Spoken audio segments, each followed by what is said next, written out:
We start our tale on the coast of Brinkpool, a small magical sea town where the rhythms of life are as predictable as the tides. Sailors fish the same waters, sing the same folk songs, and observe the same customs as the generations of fishermen before them. As you each pass through town on your own, ruminating on your own lives and your own thoughts, you all hear the eager chattering of a new restaurant at the water's edge called the Goblin Hob, owned by a talented young goblin chef named Kaz Cardwell. Glowing reviews of the fried fish fritters, hearty clam chowder, and spicy marinated oysters have drawn you each to eat lunch there. A long and winding line often forms outside, full of potential patrons hoping to book a table. Everyone give me a group luck check. Grab your D20 and roll. Let's see what you get. 18? Motherfucker. I got a 2. Who got below a 10? Raise your hand. I would like to acknowledge that Eric just rolled nat 20 on his first roll. Wow. Below 10? Who got below? So if you got below 10, raise your hand. Okay. All of you have been waiting outside for hours. You're starving. You want lunch. You've been like traveling all day long, and you see this line of people going to this restaurant, and you're like, it's not even worth it. But you still are waiting in line. Who got above a 10? I just got it, 10. You got a 10. That's perfect. Okay. Okay. So you both struck luck. Somehow you beat the rush, and you're at the front of the line. And I think your character, which we'll meet soon, just sneaks right in. Okay. So you each walk into the restaurant, which was once a former tackle store. The rough wood walls of this eatery are still decorated with fishing paraphernalia. Delicious smells drift from a tiny, cramped kitchen. The restaurant is packed, but the simple dining room has only 15 decorated tables. It's so popular today that the hostess says you can only eat there if you are willing to share a table with other diners. You each agree and find yourselves led to the same withered driftwood table. As you're seated, your kind waitress named Trina walks up. She expertly balances items on her silver platter with grace. Her red hair is neatly pinned back, and she has a big, happy smile. And she says, well, howdy, folks. Welcome to the Goblin Hob. My name is Trina. I'm here to serve you today. Here are your menus.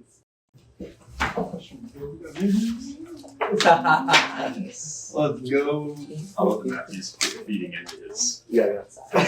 His food culture. Have you guys been here before? Have you ever been to the Goblin Hob before? Never. Never? Well, geez. It's the best restaurant in town, I must tell you. Chef Kaz, he's from up over the mountain. He came here about a year ago, and boy, do people love his food. I love the fish fritters myself, but look over the menu. And just give me some time while I go. You know, today's a little busy, I must say. And as you look... Make it in. Should we hide the menu from ourselves right now?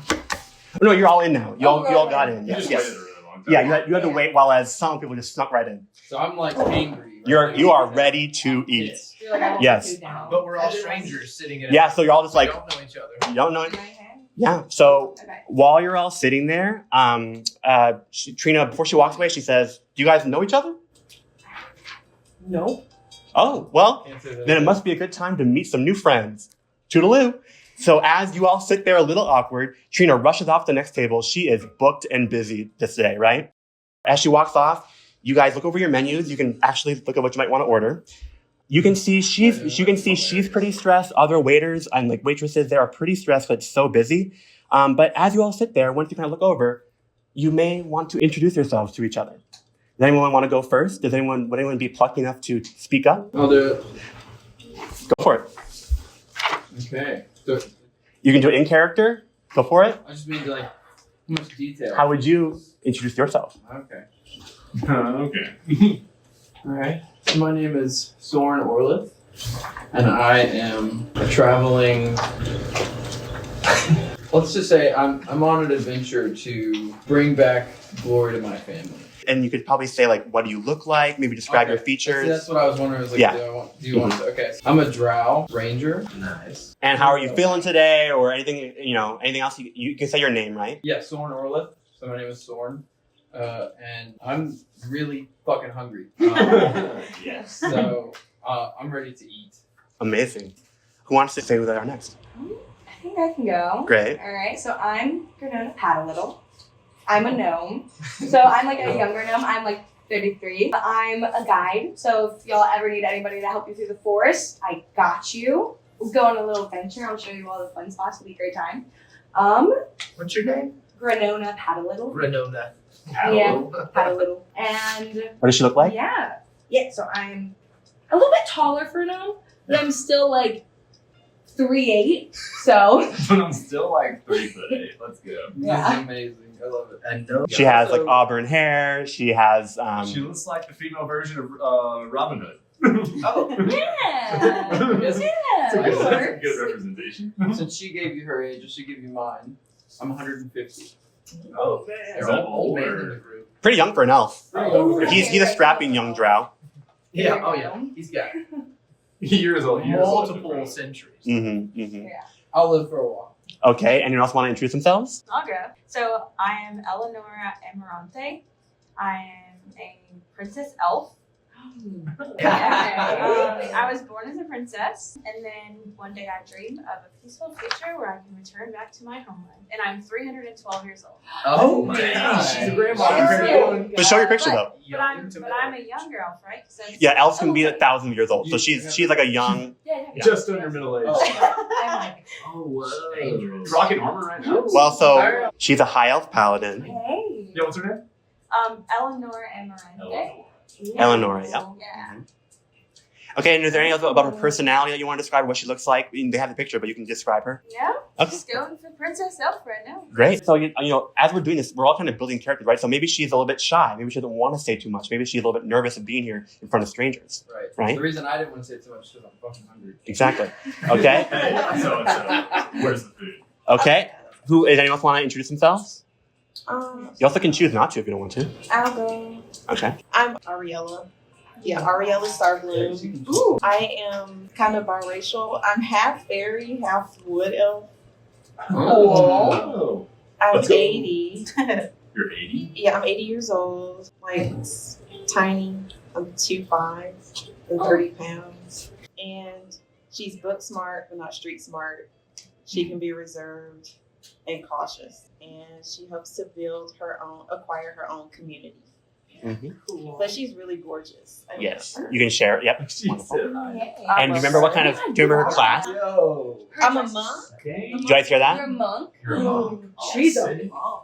Oh, you're a monk? Yeah. Fuck yeah. And my background is a Oh, I like farmer. your So yeah. a monk Who is a was? farmer and wants to Your build a garments here. community. This is a very magical character. That's a beautiful Ariella Starbloom. And 80 years young. What a name. 80 years 30 young. Pounds. Definitely small, but fierce. Yes. Ariella, can you fly to the kitchen and get us some food? Sneak it in, sneak it out. They wouldn't even notice you so small. You hear Trina a few tables away, almost snapping, like, "It's coming! We promise! We promise!" I'll go last. Great. My character's name is Vestavia Hills. He is a 20-year-old dragonborn sorcerer. He has silver scales Correctly. and blue eyes. And he's 6'5", 200 pounds. Nice. So he's not super tall for dragonborn, but he's also not like short dragonborn. He's kind of just like, It's not like a wilderness. yeah, you know, like they're taller than your average human. Anything about his personality you want to share? That's what I'm saying. Yeah, he's a very quiet, reserved traveler. That's how he makes his money. He's a very minimalist person, so he doesn't really need a lot of money, but he basically is, you know, we'll say a guide. It's kind of a thing that we have in common. We kind of guide people to their destinations. And he had a lot of things happen in his past, but he is a very quiet and reserved person, so he won't be the first to speak out. And then our final, person at the table, does he speak? I'm just going to read like the first two little paragraphs here. Pickle Ballfoot. Pickle is a 100-year-old dwarven druid. Druid. With a love for nature and wildlife, exploring and adventuring, and a good jam session. Because he plays the fiddle. At 4'7", he isn't exactly on the tall side. He's quite lean and quick for a dwarf because he spends most of his time out in the densely wooded hills, exploring with his bear companion, whom he wrestles with and races often. He has a youthful but weather-worn complexion, twinkling green eyes, and a huge mannish green beard. And I'll just pass him around. What's his class? He's a druid. Oh, he's a druid. Okay. He's a druid. He's like a nature magic person. Yes. Yes. You're a His mom owns an apothecary, so like potions and alchemy, and his dad owns a brewery, so he kind of already innately has like brewing and alchemy abilities as well. But since he spends so much time in nature, he's comfortable around people, but he doesn't talk a lot. He like makes animal sounds and makes funny noises. So after your introductions, you all sort of fade to an awkward silence as you each look at your menus for a moment and think about what kind of seafood or fried vegetables or drinks you want to order. Would any of your characters strike up a conversation with each other, or would you just kind of stay in that silence? What would any of your characters do? Or do you want to look around, something like that? I think my character would definitely strike up a conversation. Okay. Because he mentioned that he was like kind of like a guide, so we should probably want to like share stories about being a guide. Great. Do you ask a question? Do you tell a story right off your own bat? Like, what do you do? She's gonna ask a question about his craziest story he's gotten from guiding people. Great. Try that. Ask him. Go for it. What's your name again? Belthiers. Belthiers. You mentioned that you're a guide. I'm a guide too. That's crazy. So I know that I've had like a lot of crazy stories, ended up in a lot of odd situations from being a guide. What's your like crazy story that's happened? Yeah, you know, there was this one time when I was taking this young strapping lad from a high up mountain down to the bottom of this mountain, and we were a troll out of nowhere. And I'll be honest, I didn't know him too well, so I just ran. That's probably one of the craziest things because I was like, "Sorry, bud, I'm out to go." Noted. Did you get paid before or after? Before, thankfully, There you go. So now, as an experienced guide versus a more new guide, is Granona like offended by the fact that he left it away? Is she like, does she not care at all? What does Granona feel about what that story you described?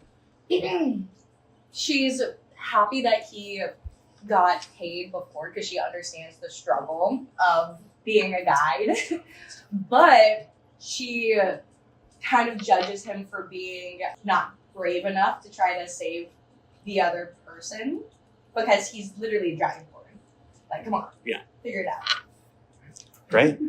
Anyone else want to say anything or look around or do anything? I'm gonna look around and Okay. see if I notice like anyone like going to the bathroom, like maybe say like a rich person or somebody that may be worth pickpocketing.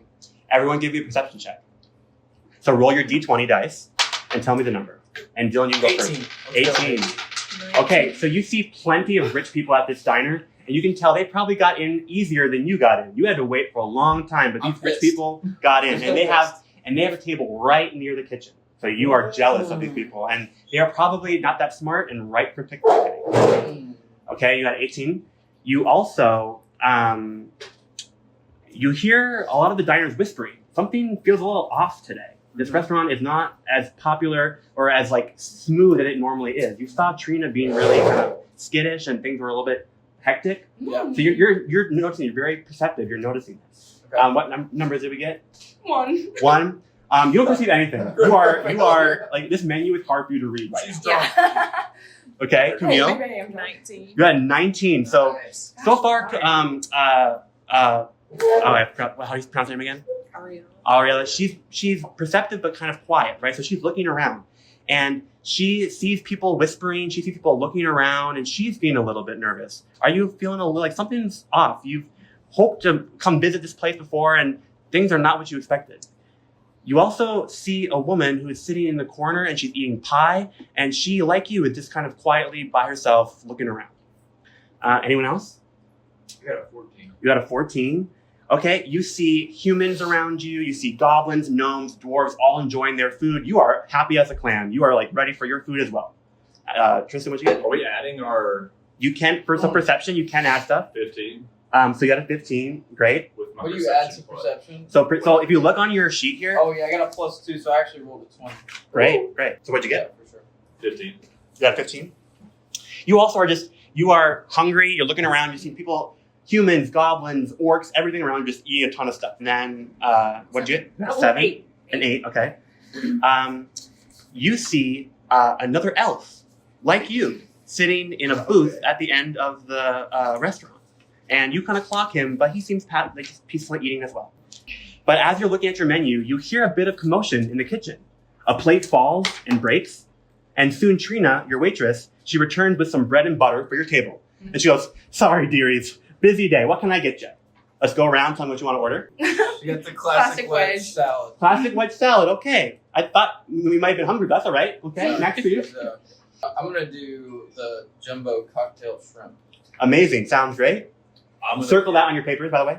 I'm gonna get the tuna tartare. Oh, I'd also like to start with some fried fish fritters. that sounds amazing, my tall friend.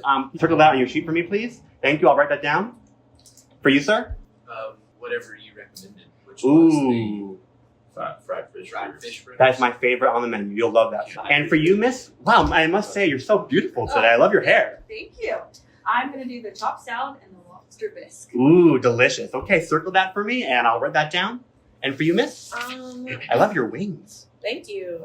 For the table, I would like to order the jumbo lump crab cake. Oh, wow. Thank you. My character, I would like She's a high roller. the couple seafood gumbo, and I would also Soren like approves. the Louisiana redfish and the Maine lobster ravioli. Wow, high Oh. roller. Okay, I'm gonna get the kid. They're busy today, so I'll make sure they have all that back there. But circle that for me, and I'll go get all your food. I'll go back to the kitchen.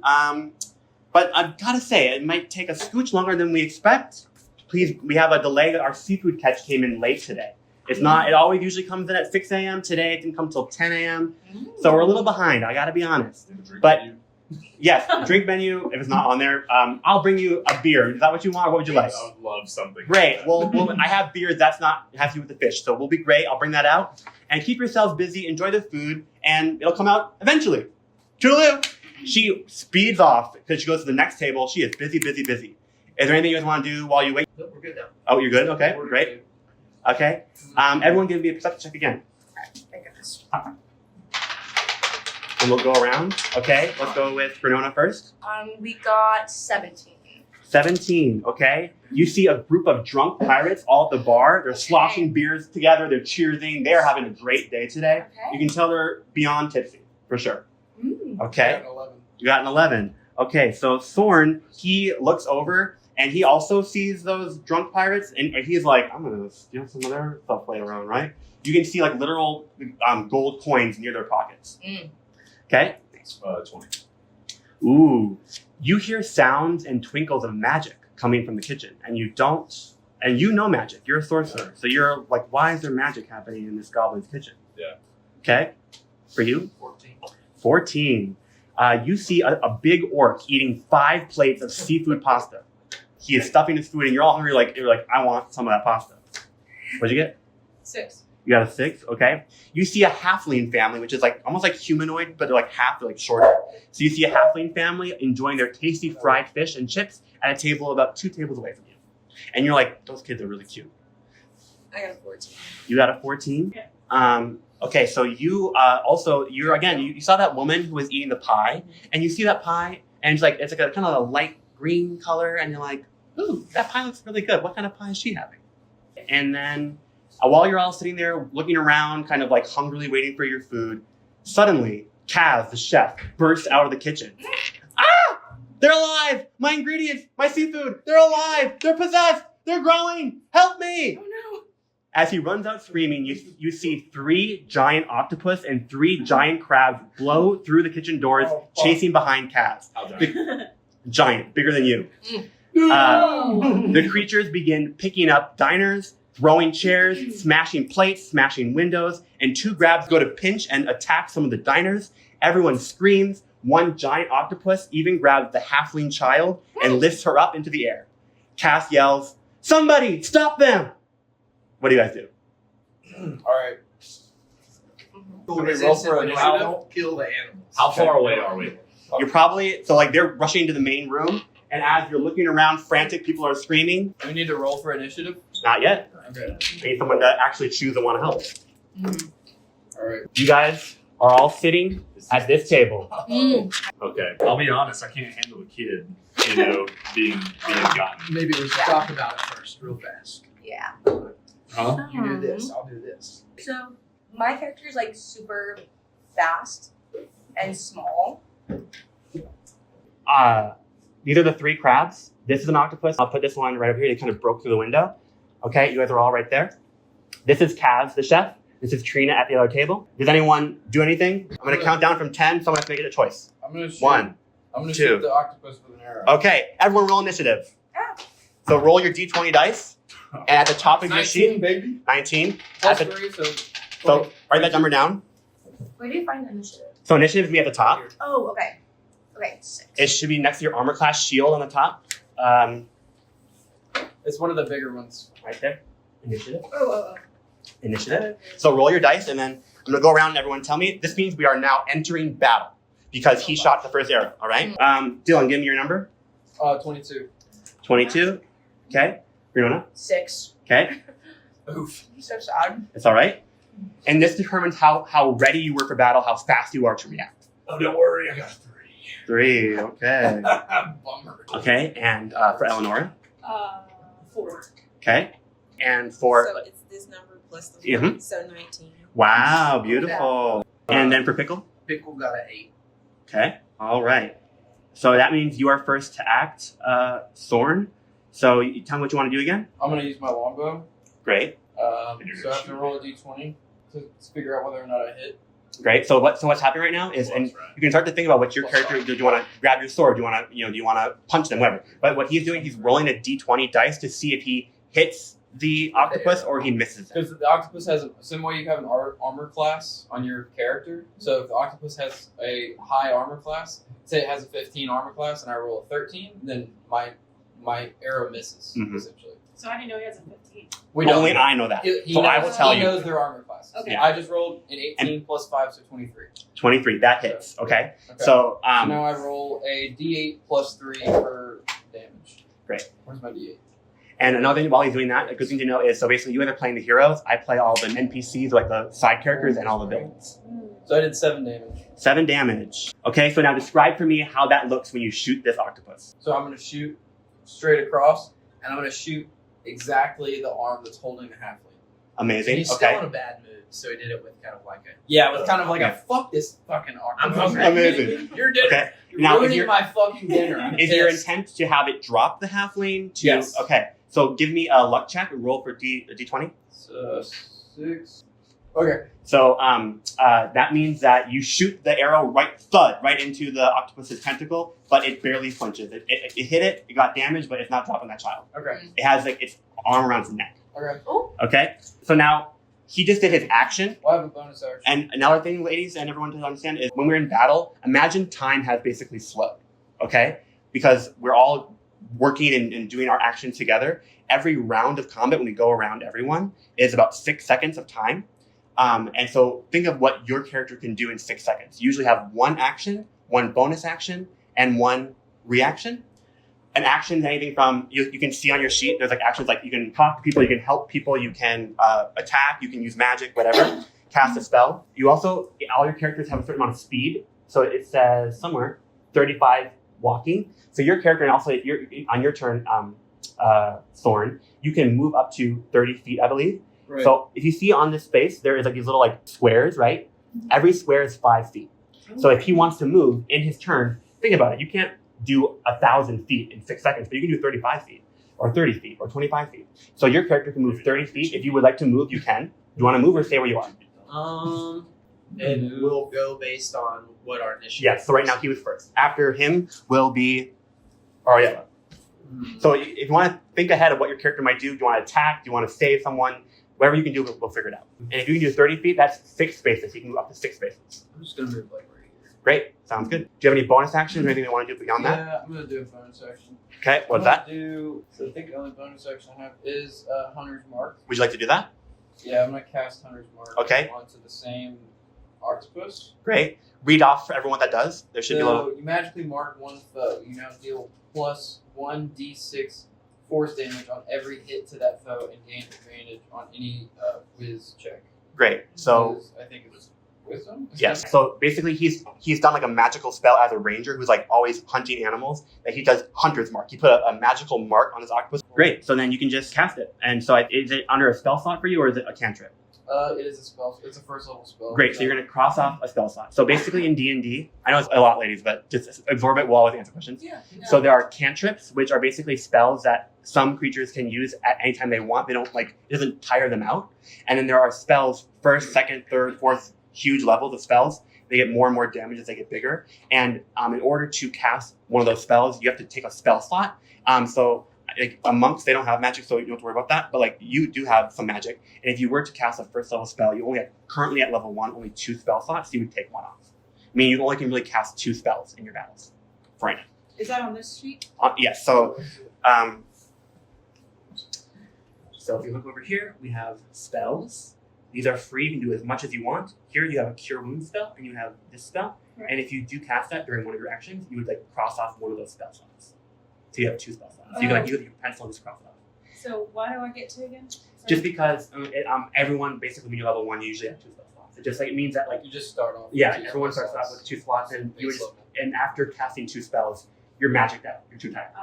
Yeah. Okay. And basically after you, and so all the slots or your damage, basically everyone, once, so right now we're in the middle of battle. Time is going very slow as we're discussing all of this. Yeah. But after a battle, characters can have what's called a long rest. You basically just go to sleep for the night. Maybe you're around a campfire or you're in a fancy hotel, wherever your character's journey takes you. But after a long rest, you're fully healed, right? You get all your spell slots back. You would get key points back as a monk.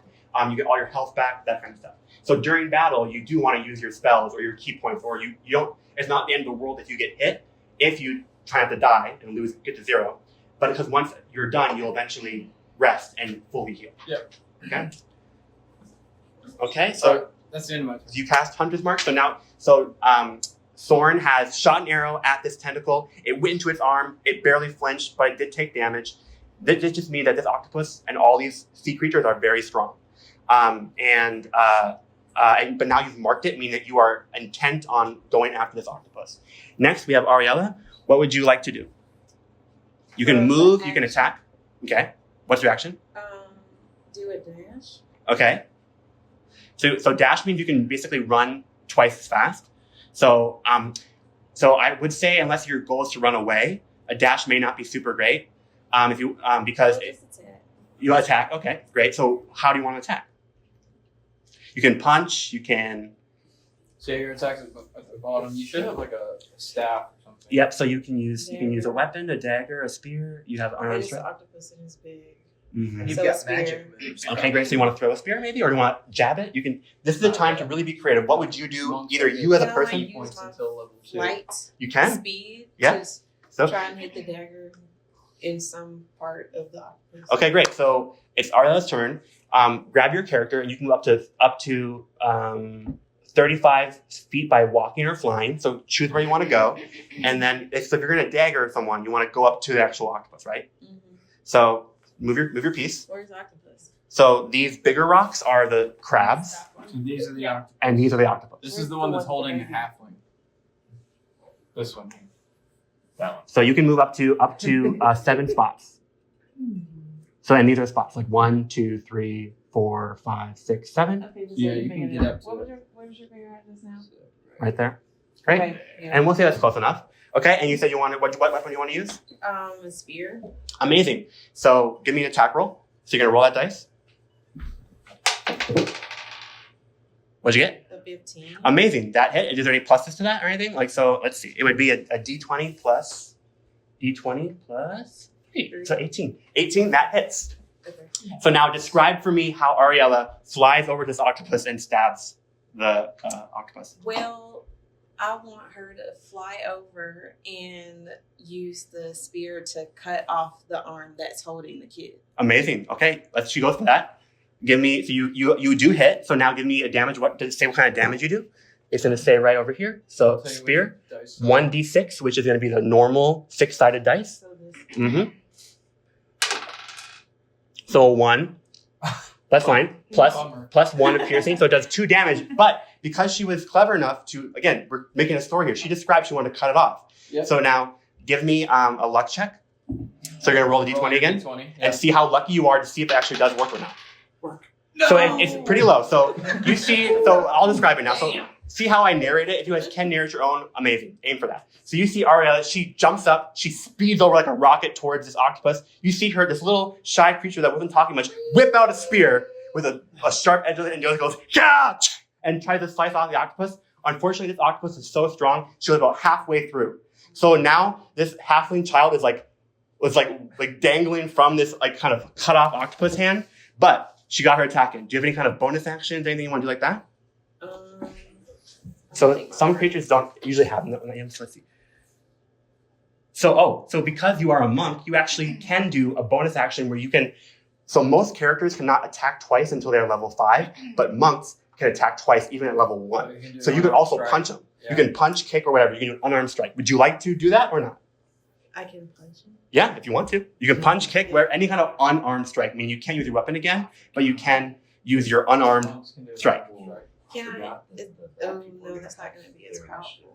Oh, I'll like try and punch the arm. Yes, yeah, maybe knock it off. So give me an attack roll. So you're gonna need the d20 to see if you hit. What'd you get? 12. That hits. Because you're so close, okay? And then roll. Now, what is it? What kind of damage did it say? It's okay. You'll eventually remember. So unarmed strike, which is this, which is going to be a d6 plus 1. So you'll roll the 6 again, and then you'll get a plus 1 wherever you roll.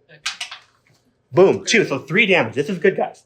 So now this is going down, and you see she whips by. She tries to cut off armor. It doesn't really work. So instead, she just elbows him right in the face. He drops the kid. Oh, You see the halfling chin go to the ground, and you see that the kind of wound that she cut doesn't bleed. It doesn't bleed. There's no red blood. Instead, you see a kind of toxic purplish green ooze come from that place where she cut it. Okay. Anything else on your turn? She's gonna rest. Yeah, she's gonna rest. Okay, great. On to the next person. We're on to Pickle. All right. This game's hard already. Yeah. Because it's like, and it's I feel like Pickle would not want to be hurting the animals, even though they're what we were planning on eating. Mhm. So, if I'm honoring the spirit of Pickle, the first thing he'd probably do is speak with animals, like Okay. cast a spell and try and figure out why they're raging and how Do they your got thing, so bro. used. Great. Come on. good. Play your character. Yeah. D20. Yeah. This is Roll it. What do you See do? what you and this. Oh well, I'm casting speak with animals so that I can so that works right away. communicate with Yeah. the crabs and the. So if it's a Creatures. spell slot, cross off a spell slot, and then just talk to the crab and say what do you want to ask it.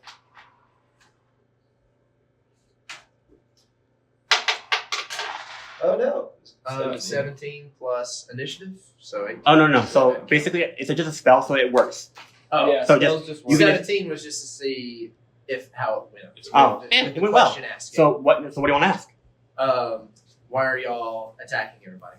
Okay, so you just hear this crab go. You said you wanted the crab or the octopus.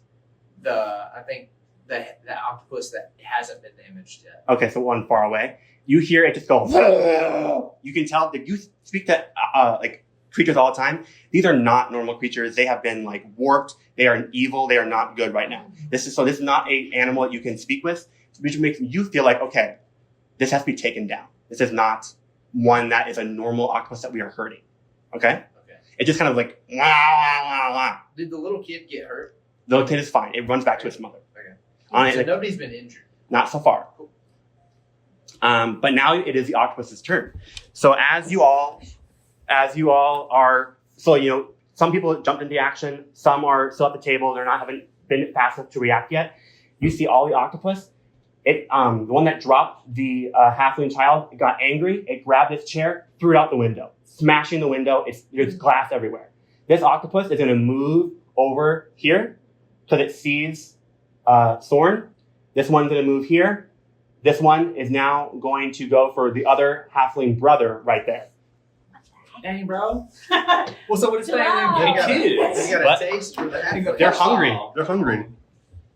Again, these are wild Wait, so creatures. the octopus all act as one in initiative. Just to save time for us. Yeah. Okay, that's Pickle's turn, and now it's the giant crabs. This one is going to chase after Kaz as Kaz runs further over here. It's going to chase after Kaz. This one's going to come over here. This one's going to go to like going to come back over here and go to like the guys in the bar and attack the drunk pirates. and they're just gonna start slashing with their pincers. The first one misses Kaz. I feel like Kaz is really a small little goblin, so he like dodges and runs away. This one, those drunk diners, that crowd knocks one of them over. Their beer sloshes all over the table, and they're like, "Hey, fuck you, man, fuck you!" And then that one is coming to your table with all of you who are still at your own table. Okay. Now it is Granona's turn. What does Granona do? Okay, so Granona's not very strong, but she has her whip and her crossbow. Okay. So she's gonna use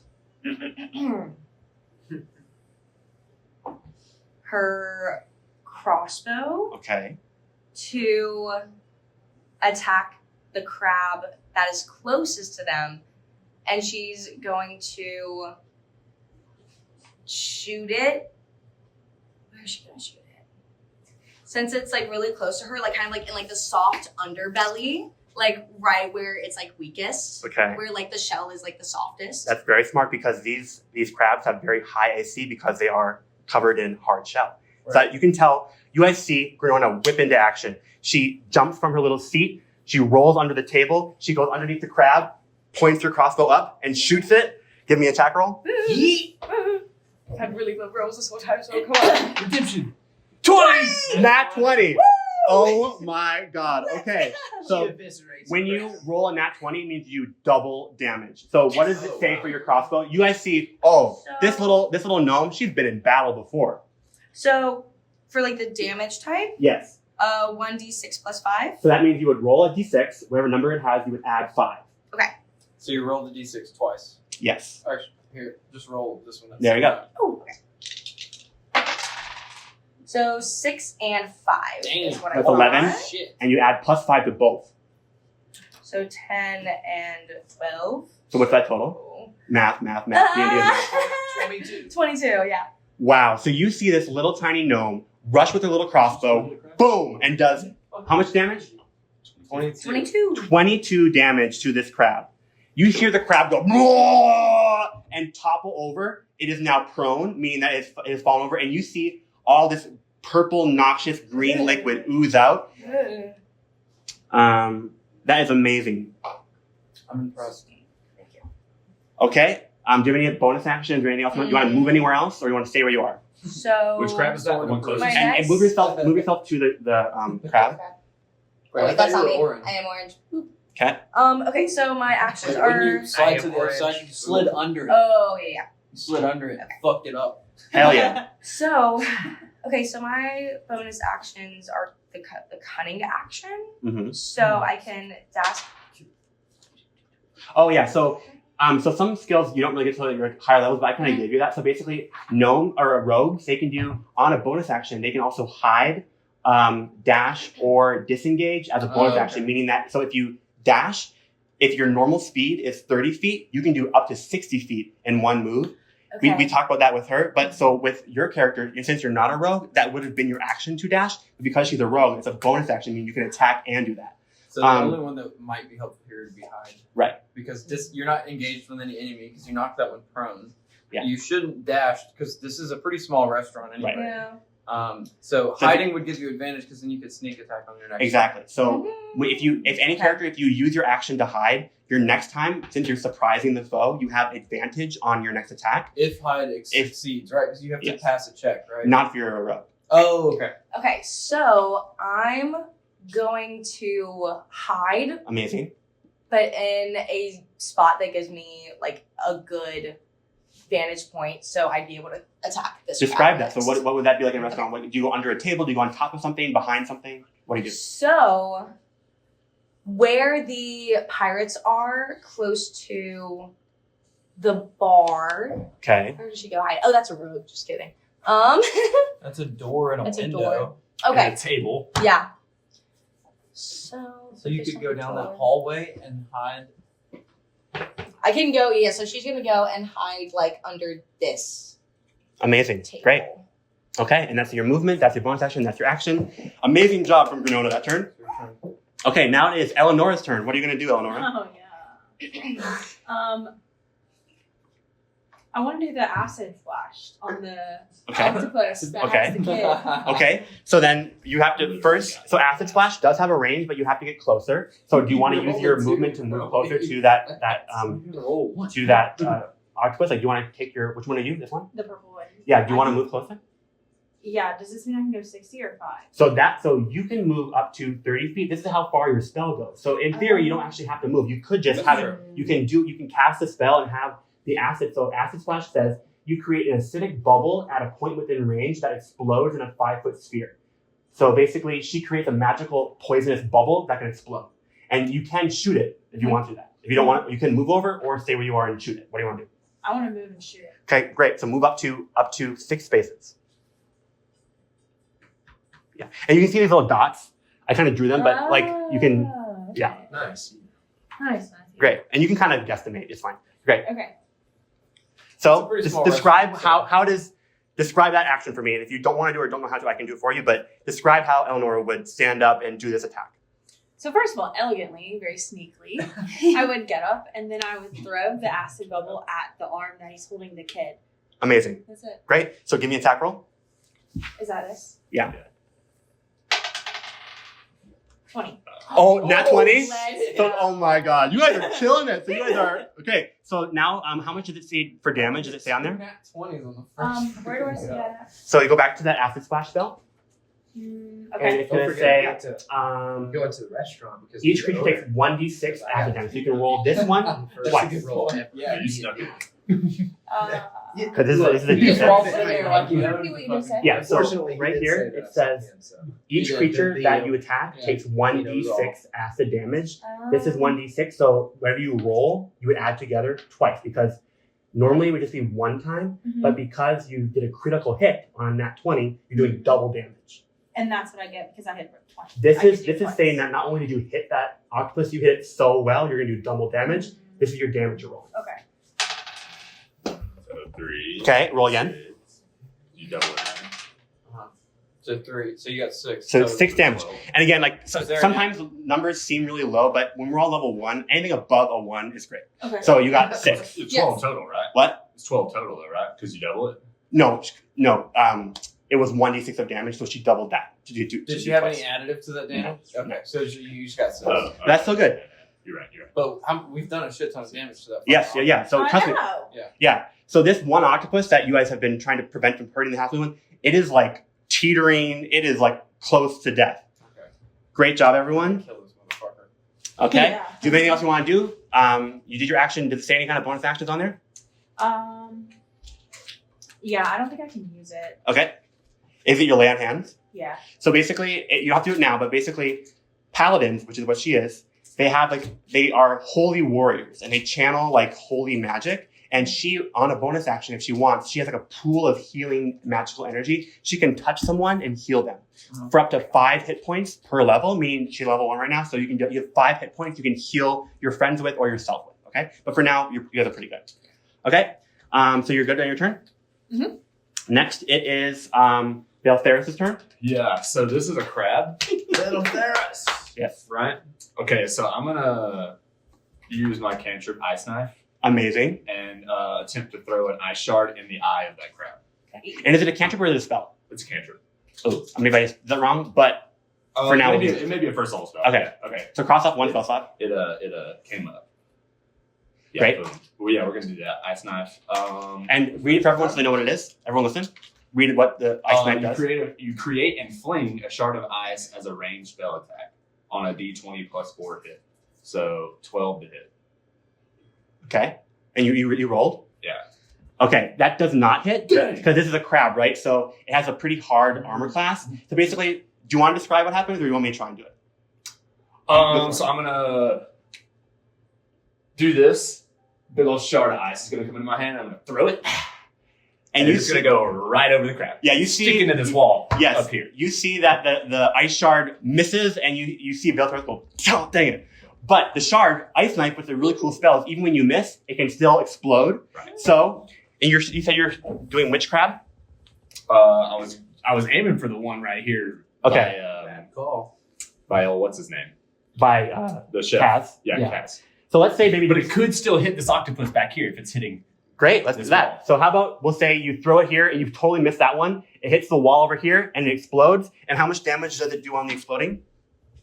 Hit or miss, the shard explodes for an extra 2d6 cold damage. Boom, roll What? 2d6. That's disgusting. Wait, do you need another one? 2, 5, 7. 5, so 7 damage to the other crab. But it says to any creature within 5 feet who fails dexterity. Yeah, so I have to roll a right? dexterity save. So, but there's no other creatures near that's within 5 feet, so that's fine. Yeah, they failed. Oh, do you So, also have that spell? Nice. so great, you hit that that Pickles cup. octopus for He's like, ooh. how much damage? I can do that. How much? 7. 7 damage. Beautiful. Okay. That's cool. You should do Um, that turn. I could do that. Okay, so that's You're like, now it's okay. So everyone has went right for this one round. Okay, so all that happened in 6 seconds. Yeah. So now it's and now it's I know that's so right now it's our first time, but once D&D can get really quick, and that's why I say as we get better and we know more stuff, you want to kind of plan your attack beforehand, and you just go really quick and be like and narrate your own whatever. It can get really fun. Okay, so now it's the commoner's turn. A commoner. Yes. So you see the drunk pirates, they're sloshing around, some are getting up, some are still chugging their beers. I'm gonna say a few of them, they rush out of the restaurant, right? They're like, I'm done with this. The one that got knocked over by that guy, he's trying to like fight the crab, okay? And he's like, you see the halfling family, you see the mom takes the 3 other kids and they run out to safety, and the dad stays to try and get the little boy that's grabbed, and he's like grabbing onto the feet, like, no, give me my kid back. Okay. You see the giant orc that's eating spaghetti right over here. He walks over. I'm gonna give a little thing for him. The orc walks over to, this is a crab here. He sees that it's been the one that Granona knocked over. And he's like, I just wanted to eat in peace. And he goes, boom, and hits it. And he gives the crab 10 damage. Nice work. I like it. Okay. Okay. And then that old woman that we mentioned, who is in the corner eating her pie, she's unbothered. She's just been eating her little green pie. Okay. Now we are. Everyone, give me a perception check. We'll do a group. So, how many people were above 10? I got 10. I got out of 10. Okay, that's enough. Okay. So I'm going to say that as you're all in battle here, Eleonora, she looks over to right around here, where you remember you saw that elf that had magical armor, kind of similar to you. You see him like turn and his ears perk up. Okay. It is now back to Soren. Your turn. Sweet. All right. What do you do? First thing I noticed I noticed I look over and I was attacking this one, but now I notice like he's almost dead, and so there's no point for me to continue attacking him. Because I think somebody else can kill him quicker than I can. And so I'm gonna use my bonus action. I'm gonna move my hunter's mark over to this crab Okay. here. Great. So I use my bonus action to move that over to the different creature, and Great. then I'm going to use my scimitar on said crab. Great. I'm going to do a similar move to. I saw what Granona did in the last move, and I was like, "Oh, that's really clever." I'm going to slide under this crab and swipe at it with my scimitar. And so I slide under the crab and I swipe at the underbelly with my scimitar. Okay. Give me an attack roll. And so 20. So I got 17. Okay. That hits. And so that rolls. And you might have a plus to that even. Do you have a plus to that? It should say D20 plus something. So it was D20. It was a 12. Oh, it was a 12. got it. I already added that. Great. And so scimitar rolls a D6 plus 3. 5 plus 3. So I got 8 damage on it. And let's see. So I slid under it. Bam, so I'm on this side of Is it the same one as her or a different one? No, That's one? she, Okay. she did that one Great. over there. So I'm on this one. Great. And I already used my bonus action to That's a move. simple- Oh, right. So I forgot with Oh, Hunter's it's Mark. sword. With Hunter's Mark, That's I what now it is. deal This is a one- scimitar. plus 1d6 force damage It's to your every right hit one. on that foe. Yeah. So Great. now I add another It's d6. like Go the for it. top one. And then give me a total damage after that. Fuck. bullshit. What is it? One. So one. So I got D6. So I rolled a 5. So I got 8 plus 9. 1. So 9. So I got Great. 9 total damage on it. Okay, that's great. Amazing job. And You're gonna I already, stay, move. used, I already used my bonus action to move the 100 mark. So that's gonna be it for me. That's your turn. Great job. Okay. Next, we are on to Aurelia.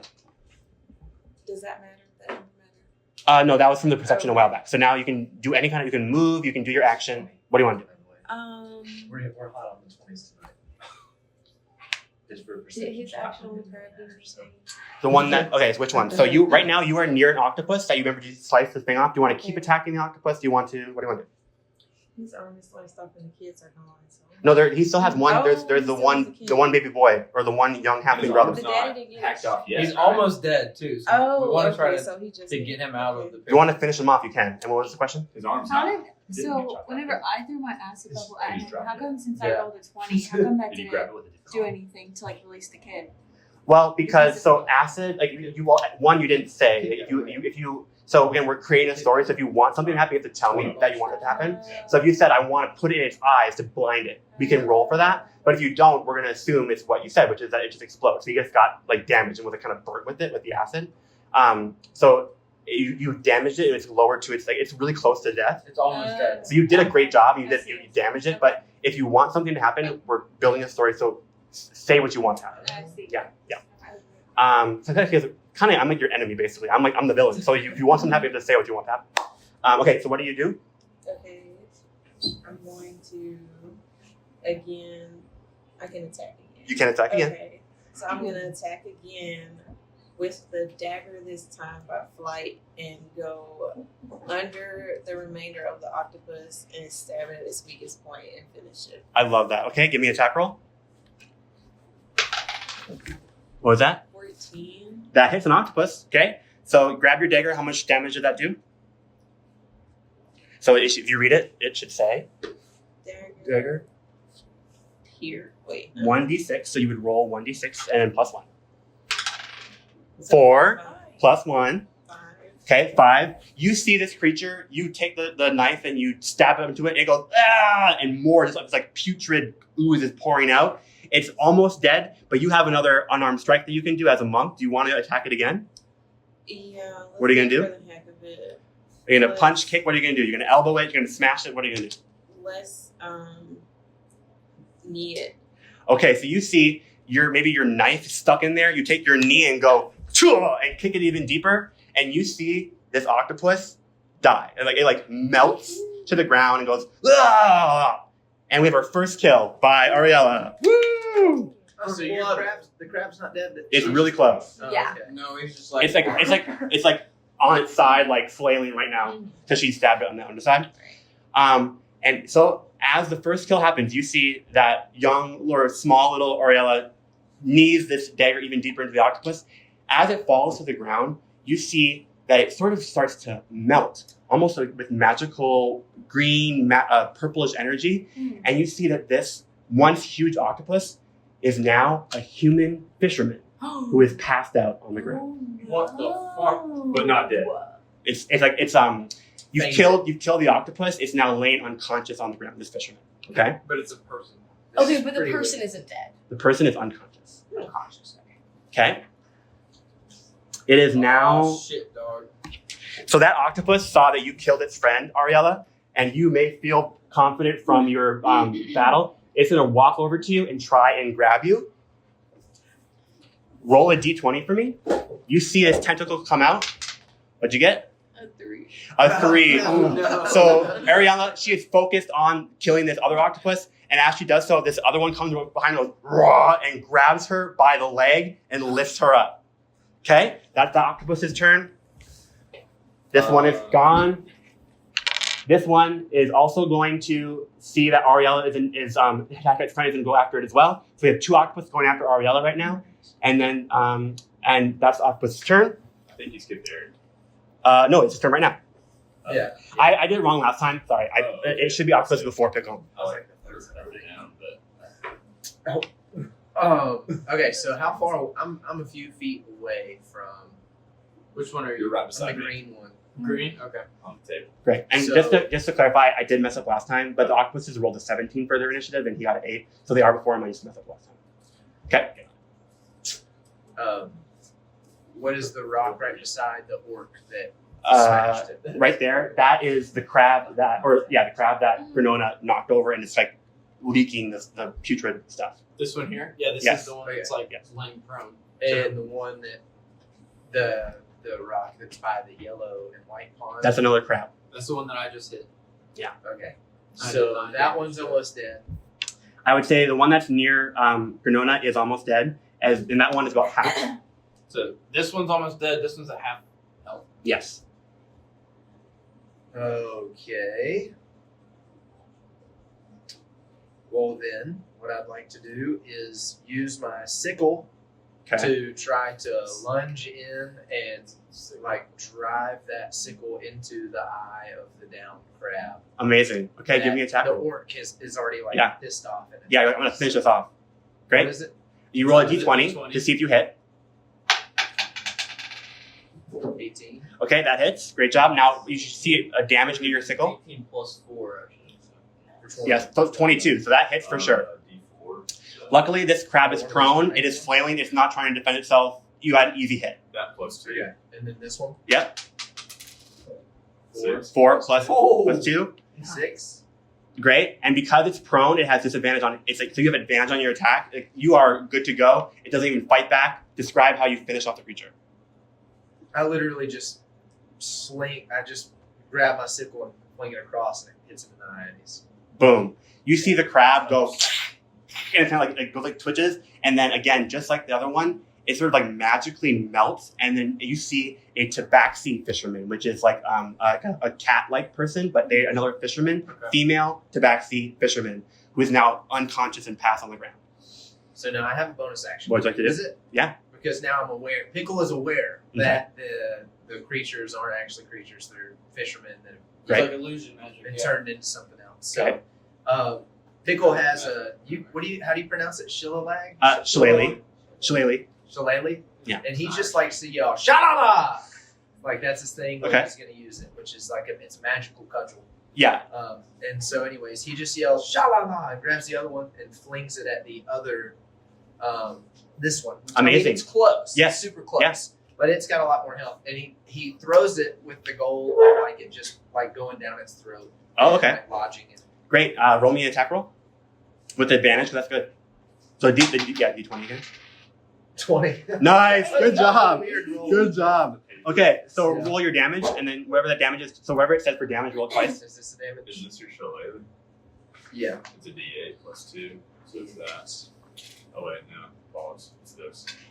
That's a 10. Okay. So roll that. Double it. Or that plus 2 times 2. E8. 4. 6. And then roll again. Roll it again. So 6 plus whatever this is. Yeah. Plus 2. 6 again, so 12 total. 12 damage. And that's on which one? That The one is. by, what's the chef's name again? Cats. Yes, that one's dead now. Okay. And then that one. Great. The one it was. Describe for me how you finish off that crab. Which one? The second one. Did I kill it? Yeah. Too? Yes. He literally like sickle to the one's eye. No words, just mostly mute, weird mountain dwarf, and then he yells "Shalala!" and blinks because it's his shillelagh. Yeah, shillelagh, yeah. Shillelagh. And his goal is just to hit it in the face, but It goes in its mouth. lodges down its throat and it like suffocates something. Like Oh. literally chokes. Yeah, on his- so this crab, like, it goes, it has this tiny mouth, so it's somehow pickle accuracy, but right in It there. was the handle side. And it lands right in, and you hear this crab go, and then it just goes to the ground, and again, it just kind of melts into, this time it is a, let's say a female human fisherman, okay? And she just passed out on the ground. Okay? We got 1 crab and 2 octopus Yes. left? Yes. Okay? It is now Granona's turn. Okay, so I've been hiding out under this table watching this pirate kind of try to fight this crab that's in here. So Okay. this crab has like no damage, right? This has no damage. Wait, hold on. If they're dead, so I can take them You off. can take if they're dead. You can take them off. This one and this one? Yes, hand back to me. Woo-hoo! Good job, guys. Down. You guys are great heroes so far. So y'all rolling some sick rolls. Oh. Not me. That's okay. Hey. Glad happy you guys are here. Otherwise, I'd just be painting Really? all nice. Hey, you did some damage on one of these octopus. I can't remember. Yeah, a what little. Okay, so I got lucky. Sure. I like Shillelagh is like a spell that I can use on any weapon. Yes. So anyone So just like he did, like he kind of beat the spell, right? But like you can make it magical. Okay. Oh, Okay.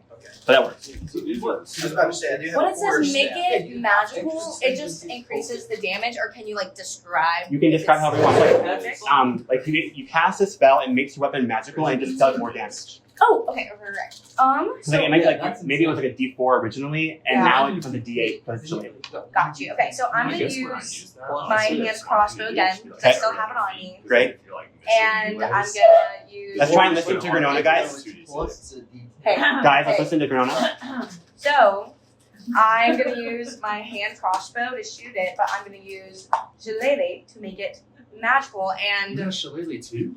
I do have a Shillelagh. Oh, yeah. But so instead of just shooting from underneath the table while the crab is distracted by the pirate, I'm gonna do a similar move to what I did before and roll underneath the crab so I can shoot it on the soft of its stomach. Are you using a sneak attack? Well, since he's distracted. But the sneak attack gives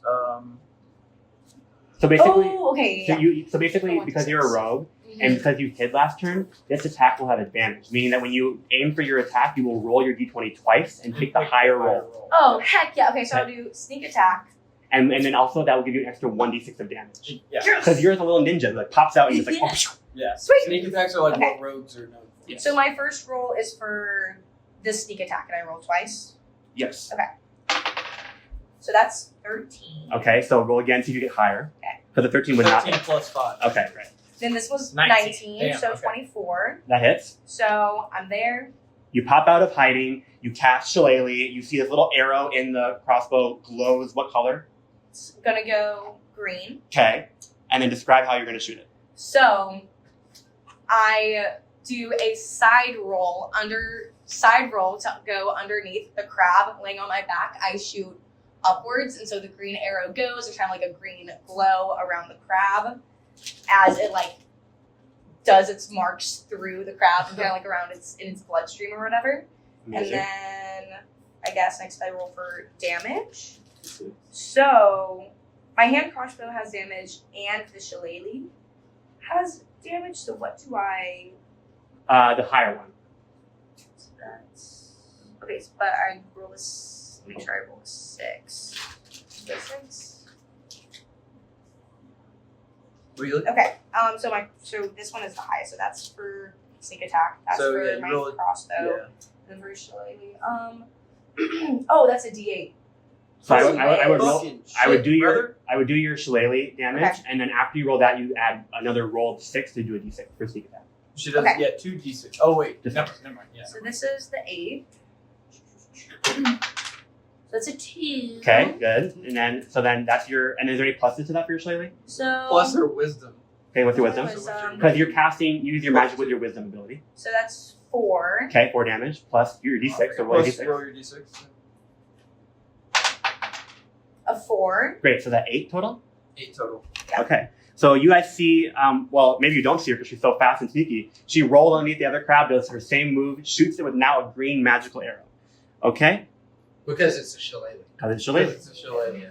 Okay, for 8 damage. Okay. Let me read that out real fast. It says, make any weapon magical with a 1d8 plus wisdom attack. Mm-hmm. So you would roll a d8 and then And it's a add. bonus action. So Yeah. it's kind of like a magical second weapon we can use. Mhm. But we have to use it based, like, it's any of the weapons we do already have in Yes. our arsenal. Yes. Right? Correct. So it's not It can like be you don't create A floating. ethereal and fake No. magic. Oh yeah. You I threw my you so I had my sickle already launched in the eye, so I threw my quarterstaff. exactly. Okay. Through a shillelagh. So now it is Eleanor's turn. So can I do something else different? You can do Or I whatever you have to want. only No, do- whatever you like. You can use your weapon. You can punch it. You can run away. Yeah, you can do whatever you Go want. to the bar and get you a drink if you want. So Yeah, you can straight up. You can go to the bar and just get a drink while this Yeah. is I know, right? So these are my weapons. Yes. Right. Yes, Okay. And I can use the weapons whatever. whenever you want. Do I have to? You have to use, but you only have one attack. Like, so you have one action, so you can't use them all at once, right? You basically have like 6 seconds to choose something. So you can use your longsword, you can use your pistol. You can, So one attack per turn. One attack per turn. And he said it was a half health before you attack. So every turn, a character has an action, a bonus action, and a reaction. An attack is normally an action, which is what you're doing. Okay. Is this a crab? That over there, those are octopus. That's a crab. The crab is by in the bar. How close is this one to be dead? Those octopus are both still pretty healthy, but it's smart that you're attacking them because they're going after your new Yeah. friend. yeah. Yeah. That's a So which one are you? Purple. purple. Great. So Okay, you you're can already close. Do you want to Yeah. move closer? I want to hit one of them with a pistol. Which one? amazing. So that Pistol. actually wouldn't move closer because you Yeah, have it's a range. So like I would stay where you are. Yeah. So Paladin with a pistol? she again like Yeah. where she wanted that. So Cowboy Bebop. Stay strapped. so you see this majestic brown-haired beautiful elven princess paladin pull out a pistol and aim Pull for out the a octopus. Yeah. Okay. Because I see them Turns it wanting to attack sideways. her. Say what? Because I see them attacking her, going towards her. Do you say anything to Ariella? Do you No, say? because it's a sneak attack. Because I don't want them to know. Okay, I don't great, want them to be great. distracted. Okay, amazing. So then I use my pistol to hit the one that's trying to attack her. Boom. Yes. Okay, roll to hit. See if you hit. Is it this one? This the 20-sided dice. 20 in front Oh, of this the one. other. Yep. Ooh, What was it? 2. Okay. Well, I'll be good for you. So that would say that would normally miss, but that was a very clever one. If you say something clever to try and help your friend, I'll let you roll with advantage to roll again.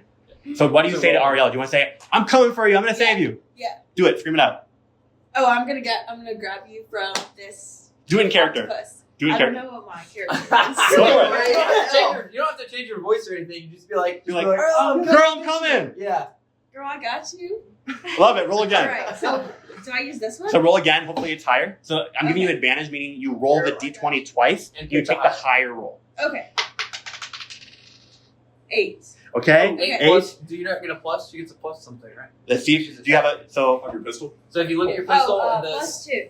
plus 2? Plus 2. Okay. This one is distracted holding her. I'm going to have that hit. So shoot. Now we're going to, what's the damage for your pistol? Where do I see that? It's the next, it's that third. Oh, Yep. 1d10 piercing. Amazing. So you're going to roll a d10, which is this guy. Okay.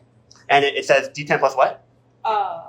1d10 piercing. Great. Does it Is there a say plus? anything? Okay, just roll the d10. 7. Nice. Boom. Okay, so you see, boom. You said that- She, That was a funny. pistol shoots out, or a pistol bullet shoots out. And would you want it to hit anywhere, or do you want it just to hit anywhere? Yeah. I wanted to Remember, hit- one of them's holding her. Yeah, I wanted to hit the arm that's holding her. Boom. Okay, so you want to aim for the arm. Right. Give me a luck check. So just roll d20 again. Oh, it was almost. It was Okay, almost. so- It was almost. So you hit the arm, but it doesn't let her go. Okay. Okay, so and what was the damage that you rolled for the d10? 7. 7. Okay, 7 damage. Great job. Okay. So you see this octopus goes, oh, and it starts to shake Ariella. So she's in danger. Oh. And what is Ariella thinking as she has she's lifted up in the air by her leg? Is she trying to do anything? Is she screaming? What is she doing? Is she freaking out? Is she screaming? I was shooting. Are you like trying to get Yeah. loose, maybe? Yeah. You're trying to get loose? Fidgeting, Okay. Trying to fly. Give me a perception check. What'd you get? Is that a 9 is or that 6? a- No, it's a 6. It's a 6. The Do you have any dots on pluses for that? For damage or For hit? perception. Or perception. It's gonna be your perception. 3. Oh, so you're pretty perceptive. That's now a 9.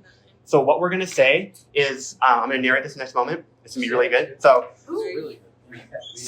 you see Ariella. You're all like, oh no! Like, she just killed this other octopus. She did this great hero moment. This other one grabbed her by the leg, lifted her up. You see her struggling, trying to get out. She tries to like she has great abs from being a monk, so she tries to get up and do something, but it's not working. The octopus grabs her by the throat, lifts her up even higher, Oh my god. and then from the corner of her eye, you look to the right, and you see that same elf that Eleonora had seen before, and you see him stand up from his little seat in the booth. He runs towards you from over here. Yeah, give him a. I mean, it doesn't matter if you have great abs if you're only 30 pounds. Hey, I can imagine nice. octopus. So he runs You around see like this. this little elf run towards you, Okay. jump off onto this table right here, pull a quiver out of his back, Yeah. point it right at you. Do you do anything? Me? Yes. Do you have that reaction? Yeah. So you see her eyes go white, and that elf looks at you square in the eye, shoots the arrow. You see it misses you and hits the octopus right in between the eyes. It falls back, dead. It drops you. You're safe. Nice. We The, don't know who this elf is? this No. elf looks at you and We've just says, been noticing him throughout the night. the elf looks at you and says, I've got you. As he does that, Oh, took your line, Laura. as you do that, Eleonora. as he does that, he snaps his fingers and a leaf off of a tree outside turns bright golden, flies in like a ninja star, and he whips it across the room at this crab. Yay. Okay. Damn, I was in. Elves. What level are you, bro? You see this little golden leaf fly across the restaurant and hit one of the legs of the crab, knocking it out, and it falls down for only 2 damage, but he aimed really precise. So now that one is also prone. You are free to move. You are off from that octopus. And as he turns on the table, he looks at you and he winks and he says, I like how you fight. On to the next This round. octopus is now dead. Not dead. This Oh, that this one right there. This Yes. one's dead. Okay. Now we are on to Vale Ferris. I'm going to take a few steps forward, Great. give the orc some knuckles for that smash, Nice. and then I'm going to use my Ray of Frost on Amazing. this crab that's prone. Fuck yeah. That's a nat 1. Oh. Describe how you do it. Describe how you, like, what was I'll wrong? walk by, I say, nice smash, bro. Watch this. Ray of Frost, and then nothing happens. Oh, no. Just Dang. like one snowflake. And then I look back at him and I'm like, I get performance shy. That's good. That's good. Okay, do you want to move anywhere else? Do you want to do anything else on your turn? I'm so Embarrassed that I'm just gonna go back to our table and grab my drink. Amazing. Amazing. Okay. Okay, now that the commoners move, so that one, I mean, it would have been 5, but it's still probably wouldn't. yeah. So now it's the commoner's turn. Most of the people have left the building. You see Kaz, the chef, who is really scared. He kind of screams and he runs back into the kitchen, kind of over this way. You see Trina, the waitress. She also is terrified. She hides under the table. You see this orc is like, oh, fuck this. And he like tries to walk out, but he only goes about that far. So he's pretty slow. He's pretty huge. Does he make fun of Tristan before he runs off? Nah, he's like, been there, bro. Does he make fun of Bill Ferris? Oh, Yeah. sorry, I gotta get better. Yeah. We'll learn the names soon enough. And then the one pirate who's like, oh, I got it. He just passes out on the ground. Oh, also, all the other ones that we did kill, same thing. They melt, and you see this next one is an orc fisherman passed out on the ground. The next one is an elf fisherman, just there, long blonde hair. She's passed out. So now we have like these like 4 or 5. fishermen just like passed out on the ground, basically unconscious. Okay. After Back to Vale Ferris, Sorn. back to Soren. Your turn, Soren. Alright, so it says if the foe drops before the spell ends, how long does the spell last? I think it's like a few minutes, but just like we've only really had like 10 seconds of battle. 12 seconds, yeah. It says if the spell ends, if the foe dies before the spell ends, then I take the bonus action and move to mark to a new creature. Great. What do you want to move So to? I'm gonna move it to, I'm gonna move it to this octopus here. Great. And so that's my bonus action. Then I'm gonna run over and I'm gonna jump off of this table. And while I'm in the air, I'm gonna shoot an arrow at that. You trying to show off to this elf? Or Fuck this? yeah! I'm gonna run over, jump off this table, and then while I'm in the air, I'm gonna and hit this motherfucker. Give me an athletics check for doing that. Athletics check? Yeah. Oh shit. I mean, Sorry, acrobatics. Sorry, acrobatics. It's a drought. What'd you do? Oh, he's gonna trip. No, I won't. He's gonna trip. What was the number? What's That's it? a nat one. Okay, so you That's a see second Thorn. nat one. You see Soren see the other elf basically do a cool move, run up, jump on the table, jump off the table, go for his bow or goes for a bone arrow, misses it, goes, oh shit, and falls to the ground and hits his face. Take 1 damage. Damn it! Oh my takes a gosh. And then he looks at Val and he was like, I did this right there. Yeah. Okay. And then you can try and roll to see if you. I mean, actually, I'm gonna say that was so bad with that one. You missed your turn. No, yeah, I fucking. Or Yeah. that one's like automatic. Yeah, no matter Even what. with, like, Even if you get a plus, like, with pluses. yes. Yeah, you don't add anything. A 2 plus, something that could be good Right. could go over. A 1 is is always automatic. bad. Same thing with like if you roll a nat 20, like you don't add anything to it. 'Cause, Yeah. like even if you're rolling to pass like a 25 and you roll a nat 20, it passes, but you Yeah. don't like add anything. Something incredible will happen. Yeah. Amazing. Okay. Anything else on your turn? Move anywhere. Like I'm you're fucked. basically prone now. Yeah. Okay. Now Ariella's turn. So you are free. You are near this elf who just saved you for some reason. You thought was going to attack you, but he somehow saved you. I have an idea what the reason might be. You what? I have an idea what the reason might be. Oh, okay. Interesting. Yeah. So okay, we have this. It's not dead. There's the octopus near you who is not dead. That's true. Okay, You killed one. I killed one. What The do you do? octopus that's closest. This one? Okay. Okay, so as she bounces back and gets up, she's gonna decide to fly. Use Okay. her flight. Great. As she flies away, there is a some type of birthmark that's on her left shoulder blade Cool. that the elf notices, and it's significant to somebody that he knew in a past life. Oh. Who can give information How many to hundreds of years ago where was her this? mother who disappeared. Okay. So let's remember that. But okay, so she flies and she uses her action of let's attacking Okay. with her spear Okay. on You- the and tries attempting to slash the octopus's head off. Love it. Go for it. Give me an attack roll. You roll your d20. Yep. Right. I'm freaking 8. Okay. Do you have any pluses to that? Don't worry. 8 plus 3. 7. 8 plus 3. Okay. So unfortunately, that isn't enough to actually hit the octopus because it does have a higher armor class than that. However, that was still very impressive. And you see that as you fly away, the elf does see that birthmark, and he catches your eye as you fly away. You swipe for the octopus, and you do miss, but it does trip, and it kind of it's a little bit off. So it was going to try and grab you, but it missed. Okay. Do you have any bonus action or anything else you want to do? Bonus action, I want to kick it. Yeah. Okay. You can do that. Yep. Great. So give me an attack roll. No, this. Right?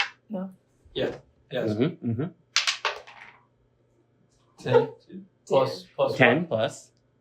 Plus D20 again, plus 3. Plus 3. Okay. That does hit. So you see you miss with your spear, but then you're in the air, so you can flip around and you can kick with your foot. So describe that for me, and then roll damage. She flips around and she kicks him in the eye. Ooh, smart. Give me a luck check on that, actually.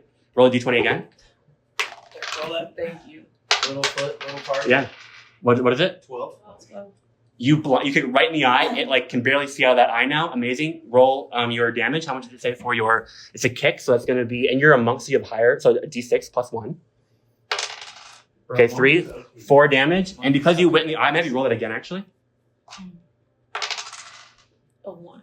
Okay, that's good. That's still good. Oh. That's 5 damage to this octopus. Good job. And you've also blinded it, which means that if it wanted to now attack you guys, it's swinging blindly. Okay, it's not actually going to be able to hit any of you guys as well. Disadvantage. At disadvantage.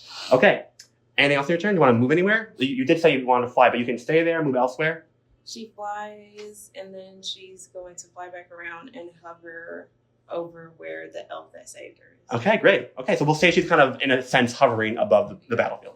Because you guys can all only walk, but she can like literally fly the same amount of speed, so she could be like up here. Okay. Got it. Okay.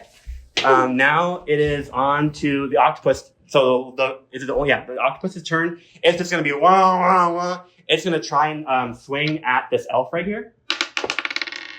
Okay. It swings the tentacle that was cut off towards it, and you see the elf just go and brings up a shield to block it. He's totally fine. That's its move. Pickle, your turn. Okay, so we still have a heavily injured octopus Mhm. and a heavily injured crab. Mhm. I wouldn't say they're not heavily injured. They're about half. Both. Okay, but the crab is prone at least. Yes. Yeah. So you'll have advantage on So that. you have advantage if you attack the crab. All right, so Pickle has been in this same spot the whole time, but Yeah. both of his weapons he doesn't have them anymore. That's true. He's got to retrieve weapons. So Right. does that cost a turn? You can go pick them up. I'm not going to waste it as a turn for you. I would call that an object interaction, which doesn't have to waste. It's just like it's not a full action, so Yeah, you can still okay. attack. Okay, so Pickle's going to where the last crab died that Okay. had the sickle in the eye. He's going to run past and just snatch it out of the eye, Amazing. and then leap at the other crab that's prone and Okay. just try to go for the same thing, but this time Amazing. try to embody like the aggression of the other two Right fellas at to the his table. head or something. Give me an attack roll. Yes. All right. Wow. Wants to be the first one. Oh, 13. 13 plus. Does that? Yeah. Does it- Yeah. does Is it it have plus? plus sickle? Yeah. Four Plus 4. Okay. So Okay, that does hit. 17. Great. and he's just aiming for the crab eye. Like, Okay, so then roll me a luck check and see if you hit. Luck check. Which one is that? So you Oh, D20 same again. thing. 14. 14. Okay. Does that go? No. Luck's not one of those things. No, it's like so it's hard. So 14 does a good job. So I'm going to say that you do slash its eye. It also cannot see out that one eye before. Now you can roll damage. 1. Okay, so you do Plus 1 something. damage. Plus, is there any pluses? 2. Oh, 1 plus 2, so 3. Okay, does 3 damage on the crab, right? On the crab eye. Alrighty. Anything else in your turn? You want to? blinded it. So That is good. Now it'll be hard for it to attack. Any other bonus actions you want to do? Bonus action. double advantage. Yeah. Okay, so first, just to clarify, because I made a mistake last Yeah. time you let me do it. The shalala has to stay in the hand of. Oh, okay. That's what it says. It says it's not arranged. Got it. It's got You have to actually hit. it actually says you imbue your weapon with nature's magic and now use a 1d8 plus wisdom for melee attacks. Mhm. The spell ends if you drop the weapon. Right. So Got it. basically, does that mean if I throw it, Because the magic is attached to you. you gotta Oh, you gotta okay. have it. Yeah. So That makes sense. she's been shooting arrows. Yeah. Or she But shot but her crossbow is what's magical. Oh, okay. So Yeah. that, Yeah, so- but and also dark you don't have to wouldn't recast it. necessarily- I think Shillelagh lasts for a certain amount of time, so like you cast it once and it will last the whole battle. Yeah. Sheesh. Yeah, that's pretty good. That's a long battle. I know. So eventually so we'll my get that. shillelagh Uh-huh. is Still happening, right? my quarterstaff is So yeah. lodged in the throat. Yeah. of right. that So guy. and right. you don't have to, we can say you pull it out. That's fine. Or I Also could a future thing technically, I that could we use the sickle again. Yeah, if you as want the to. shillelagh. yeah. Mhm. Okay. Because the other one, so basically, if you want to, you can recast it on the sickle if you want, Oh, I see. right? Like So you, same way I was like moving the hunter's mark from different creatures. Yeah. Like you But it'll take a turn. yes, because so if you Well, it's a hadn't, bonus if you action, so you would have had to already do that before you used the sickle, right? yeah, so we'll clarify. So I've been letting so in the first one you kind of want to be loose and have the characters have fun. There are rules that will go. So eventually, so basically, one correction is Shillelagh isn't a second attack. You basically usually do that bonus action first, and you're casting the magic onto whatever your weapon you're going to use that turn is. Yeah. And then it does more damage, but that's still that one attack, Yeah. right? So like the bonus action is kind of misleading because it makes you think like, oh, I have to It's do like a this pre after. Yeah. You can use it whenever during Exactly. the turn. Yes. So like, It's just a less expensive action. yes, and I try not to police things too much right away. Once we get like level 5, we'll be more rules oriented. But now it's like have fun, right? But yeah, so like your bonus action is you are imbuing magic from your body into the weapon. You have to hold the weapon for it to have that power. When you drop it, you have to recast it to do it. But if you hold on to it, it will last for up to I think a minute or 10 minutes, whatever it says, which is like a whole battle, really. 10 rounds. Yeah. So like don't lose your crossbow. It's magical as you hold it, and you have to recast it now for your sickle if you want to do that. But that will take the rest of the turn anyways. We'll say because of the mistake, this time, like, we'll say it's your turn's done. But in the future, if you want to do it again, you would do before your next turn. So he attacked. Yeah, you blinded it. Crap. That was good. Yeah. Yes, great job. Okay, now it is on to Granota. Okay, so the crab is prone, so it's like stomach up. Yes. So like where I hit it before is like up. Totally. Okay, so I'm going to. But unlike last time, it's not as damaged because it wasn't as strong of a hit. Didn't realize Okay. So that he's down, He's but he's down. not as like sickly as the other one. Is there still like a crack in? You see a crack where it's oozing that putrid, Great. Okay. green, Go purpley. So I'm going See what to. it tastes like. So I'm gonna do my sneak attack, and I'm gonna move, and I'm gonna jump on top of the crab and put my crossbow in that wound. I'm going to say you don't really have sneak attack because you didn't hide again And I last didn't turn. hide, you're right. So Yeah. it's just a normal attack, but that's Okay, all right. I just attack. And I put my crossbow in the wound Ooh, and shoot. boom. Okay, give me a attack roll. Damn. In there. That's And you have advantage because Execution Yes. it is style. prone. Great. So you roll Okay. twice. That's crazy. Okay, so I He's- first roll the He's d20. prone and blind. So Okay. Yes, you roll d20. So that was 6. that's a and, 9. Oh, it's a 9? It's And a then 9. what is my. There should be a d20, like, Plus something. For the crossbow, Yeah. plus 5. so that wouldn't hit, but you do have advantage, so you can roll again. Okay. And I guess because it's prone, I guess now you do have sneak attack, so. 3. Damn. Okay, so you do try to sneak attack it, but for some reason, you're shooting it in, and you're realizing this is not doing any damage. For some reason, this kind of Mhm. The magical, crossbow jams. yeah, it can jam or like whatever you're trying to do because it's not that you putting it inside and shooting, but for some reason this arrow is just like going into the ooze and just sinking inside. It's not damaging anything. Okay. Now it is Eleanor's turn. Okay, so the crab's not dead though. The crab is not dead yet. It is prone, which means it's like on side. Okay. Crab and the octopus. Yeah. So I think I want to help her out, Okay. and I want to do the unarmed strike because she's blind, Great. and she just stabbed the wound. So an unarmed strike is like no weapon, so you're unarmed, right? So it'd be a punch or a kick or whatever. So you want that? Yeah, I want to punch it. Okay. And where's your character? Are you nearby any of the I stuff? am. You're still helping? Yeah. Okay, great. So go closer. Because unarmed strike, you have to be within 5 feet of it. Okay. Mhm. So what is your unarmed strike? I'm gonna punch. Amazing. Give me an attack roll. Is that this? Mhm. Yes. 16. Okay, that hits. Is there any plus to that, by the way? 5. Yeah, that hits for sure. Okay. So now Now roll I your call him over. whatever the damage is. 4 You're- bludgeoning. Okay, so roll that.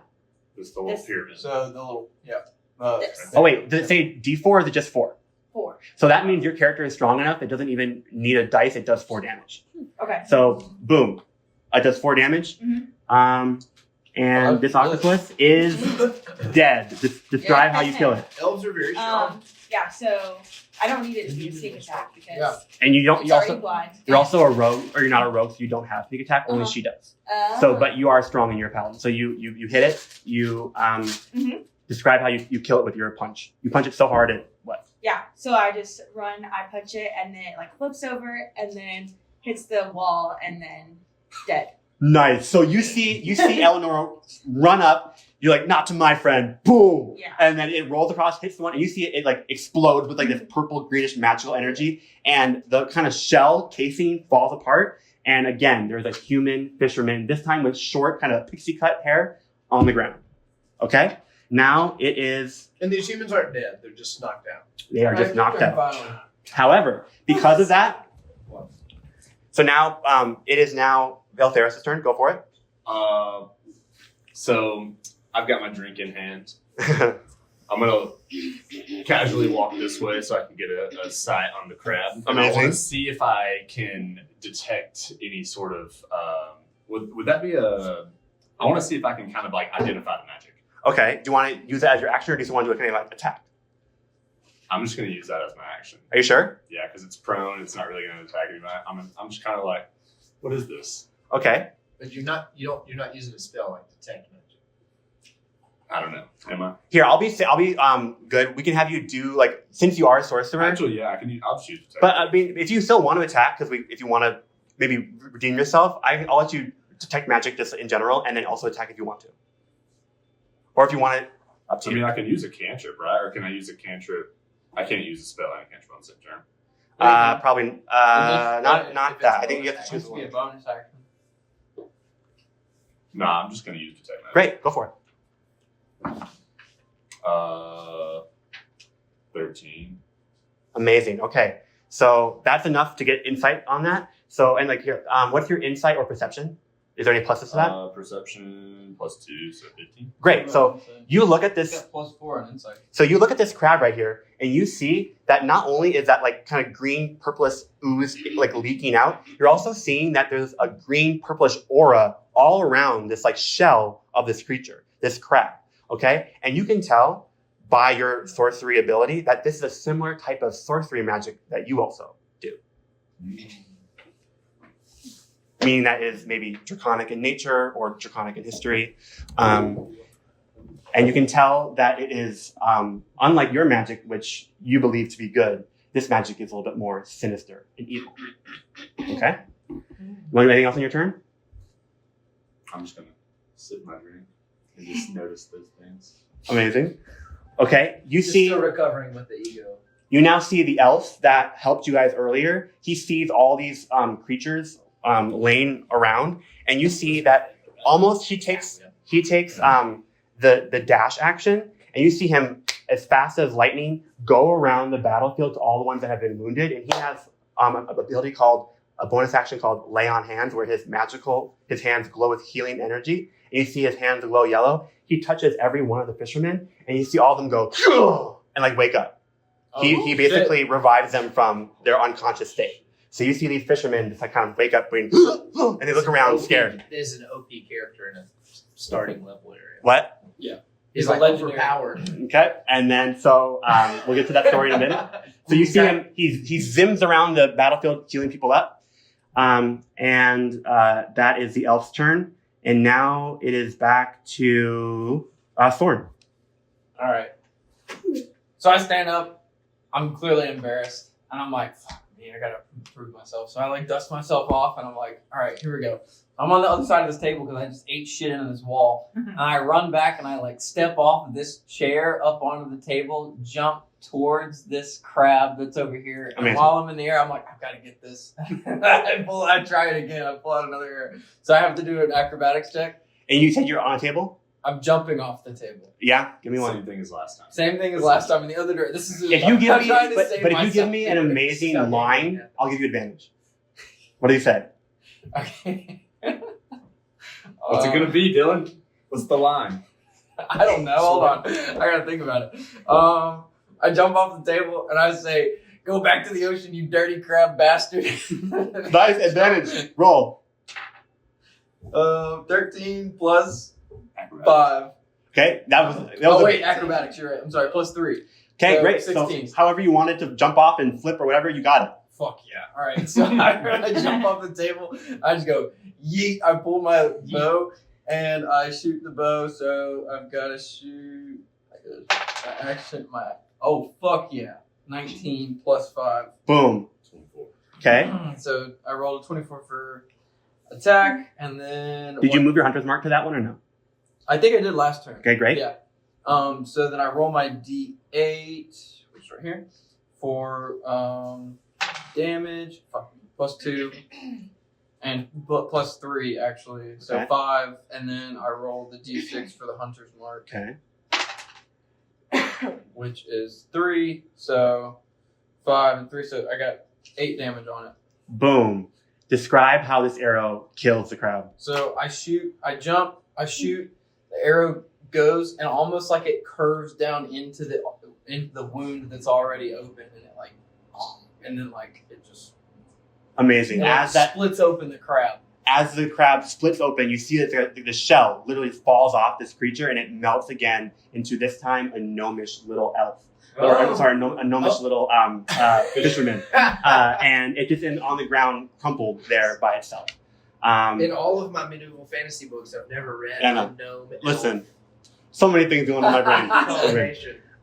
Okay, so that is your last creature, which means we exit initiative. Time goes back to normal. Battle is over, and you see all these fishermen like passed out, looking around, kind of scared. Do you guys do anything? Come together? Do you say anything? What do you do? So I'm gonna go check on the fisherman that I just shot. Okay. Okay. The one that I just fucked up. And what do you do to So it? I'm gonna walk over here and I'm gonna say like, are you okay? Like, what happened? Like, were you like, do you remember anything? There was a witch. I was cursed. Okay. Oh god. Do you remember the witch's name or what she looked like? All I remember is a scraggly hand and this purple greenish magic. And then I was here, right now. Purple greenish black. Can we ask them where they were when it happened?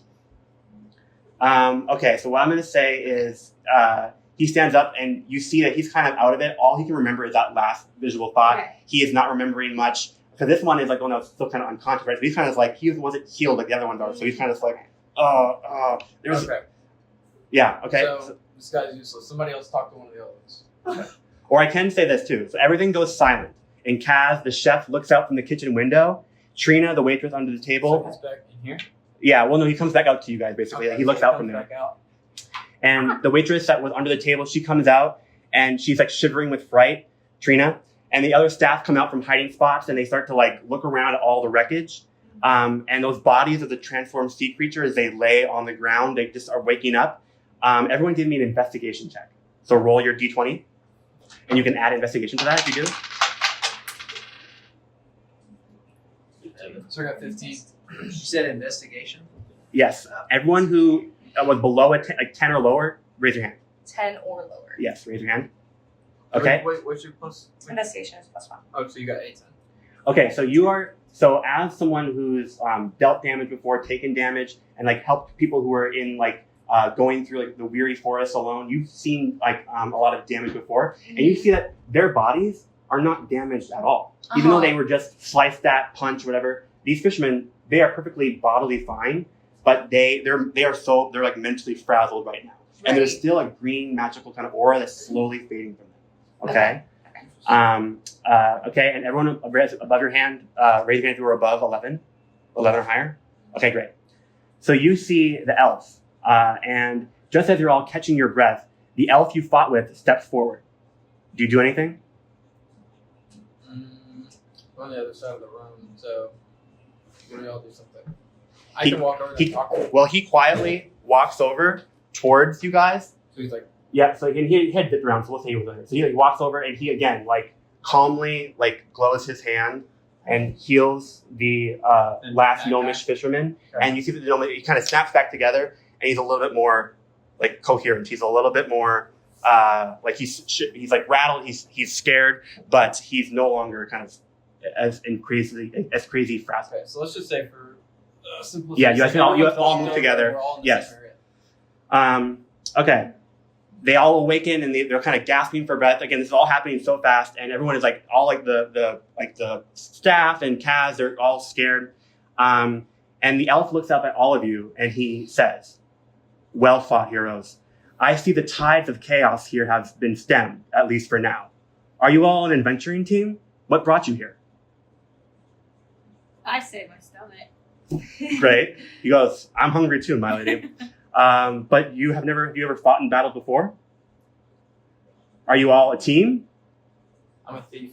Oh, well, Pickle just goes, "Ooh, team." well, I am Quarion Alarëndil. I am Oathkeeper of the Ancients and Steward of Honor Forge Guild. And you see that this is Quarion. He is a high elf paladin. He is 7 feet tall, muscular, has brown hair, blue eyes with golden flecks. He has light copper skin, a scar on his right cheek, and a slit in his left ear. He's been through centuries of battle.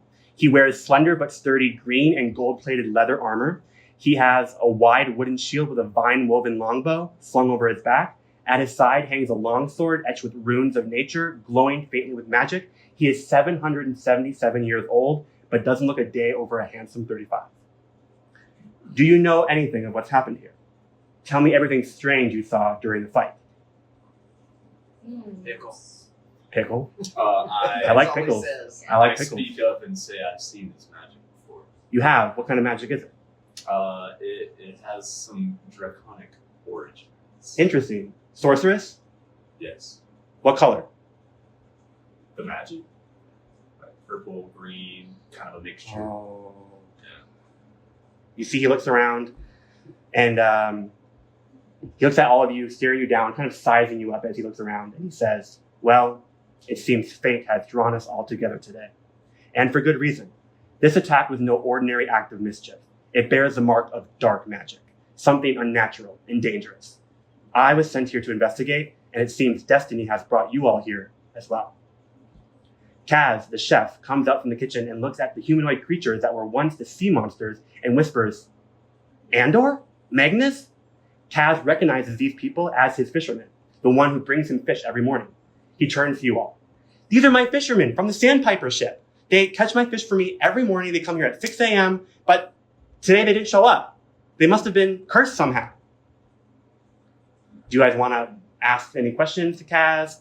What are your thoughts as he's saying this? So if they didn't show up, where did your seafood shipment come in today? We were low on our fish. We didn't get that. We They said it came late. They said it we still had came. to get it from one. So these are my fishermen that I use all the time, and we had to go with one of the low budget ones that don't do as well. I was not proud to do it, but we had to serve the customers today. What area do they usually fish in? Like, where could they have been cursed at? Like You the see fish one ones? of the tabaxi one, kind of like the female cat fisherman, kind of sits up and goes, "We are down by the dock, down by the river, by the sea. We have a Sandpiper ship, and every morning we come, we bring the fish. Every day we go out, we do get more fish.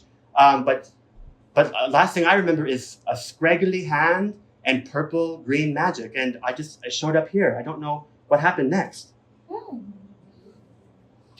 So where did you get the fish? that On the turned- Sandpiper ship, down by the water. That the ones that turned into these creatures. No. They were the creatures. Right. So But he was about to cook that fish, wasn't he? How did they end up in the restaurant? so That's what I'm trying to get at. Oh, Right. okay.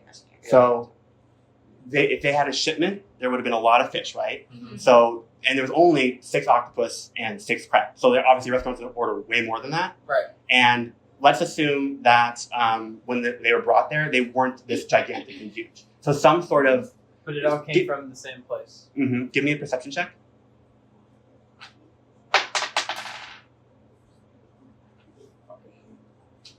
12.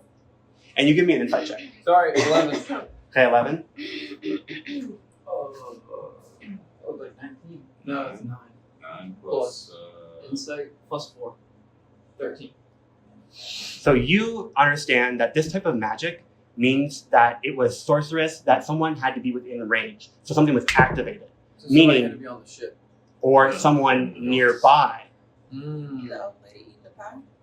As you turn to the right, the woman who's eating the pie, you see that there is a fork, the crust, all the pie itself is gone, and a smashed window. She ran out during this old lady dashed out in the middle of the fight. Didn't you notice something about the pie? It was Did green. Mm. So we know what she looks like. So that'll help us. Do we know what she looks like? What do we know? Well, we know. Okay, so she was. Was she we learned was old. like what kind of like race she was, didn't we? Did we?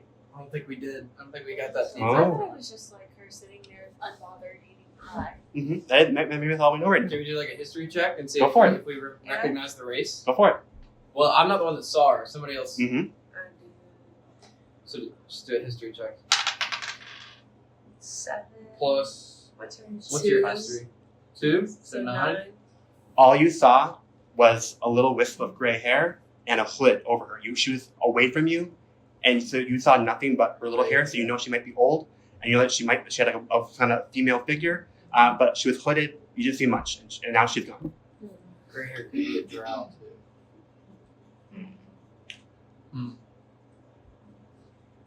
Okay. So as you're all kind of thinking, you're all kind of curious, and Quarion is like, he knows something is up as well. He knows evil magic is afoot. You see Kaz, the chef, walks over to you all and kind of huddled over there, and he says, "This is such a mess. I mean, if they were on the Sandpiper, it means that they're down by the water. Would you guys maybe go investigate that?" Yeah, that's what I'm thinking. We need to go investigate Okay. the water. Because we cannot have anyone sabotage the restaurant. We're waiting for this big award soon. It's pretty competitive in this area. People have been I'm not from this area. I'm from over the mountain. I just came a few months ago, and it seems like people were loving the food, but now I don't know if someone's trying to ruin our reputation. I don't know what's happening. If you go and you find out who did this, I'll give you each 200 gold pieces. Okay. And a delicious meal in the house. Would you want that? Yes. Pickle. Yep. Okay, so you all accept. I love that character. That's so funny. So, and as you all Like our own group. so wait, do you all agree that you want to help Kaz? Do you want to maybe investigate this ship and see what's going on? Yes. Do you all agree? Okay. Yeah. So as you guys agree, you see that Quarion, the elf, he also steps up and he says, Kaz, we will vanquish the force that did this. Tend to your people. Rest. Kaz walks back to the kitchen and talks with Trina and the cooks. Quarion's piercing elvish eyes scan the room, all looking at you. He turns to study you all, looking you each up and down, and he says, to confront what lies ahead, you'll each need more than just strength and courage. You'll need a sanctuary, a place to rest and prepare for what's to come. I propose we regroup at Honor Forge. Quarion reaches into his belt pocket and he pulls out a small spray bottle. The label reads, Hero's Honor, in elegant script. Quarion then gives the bottle a little shake and he sprays its contents on the wall of the restaurant. And then, within a shimmering gold mist, you see that the water of the spray bottle turns into a blank section that becomes a swirling, glowing, magical portal. And when the wall ripples like water and a glowing golden portal that's as big as all of you opens up. This portal can take us directly to my guild safe house. There we can regain our strength, we can plan our next steps, and uncover the truth behind this attack. And he puts one foot in the portal and looks back at you all. Are you coming? Fuck yeah. Let's go. So you all follow Quarion into the portal. And as Quarion walks in, you see it kind of undulate and like he vanishes inside. And as you each step through the portal, or as you each step through the mystical exit behind him, you feel a gentle warmth as a golden mist envelops you. And when you emerge from the other side, you find yourself standing in the lobby of a small CrossFit gym, much like this one. However, through doors before you, instead of humans working out, you all see forms of magical creatures training. Jack green orc barbarians bench pressing 500-pound barbells, cat-like tabaxi monks doing handstand walks up the walls, gnomish wizards flipping through spellbooks while floating mid-air over moving treadmills. And Quarion turns to you. This is Honor Forge, a guild, a haven for adventurers like us. To live, to train, to grow. Here we are sent out on missions to fight for good, protect innocence, and stand against evil in all parts of the multiverse. I've been a guild member for the past 300 years, and I think all of you have what it takes to join our ranks. Quarion then wipes sweat off his brow, the same sweat he exuded from your battle and your shared heroic battle, and you watch as the droplets start to glow a bright yellow. He rubs the magical liquid between his hands, presses his palms together, and he bows to you. His praying hands glow stronger and stronger with energy. He then reaches out with a luminescent hand to you all. Do you touch his hand? Yes. Yes. Shalala. Boom. Shalala. Boom. Okay, you all reach in and you touch his glowing magical hand. As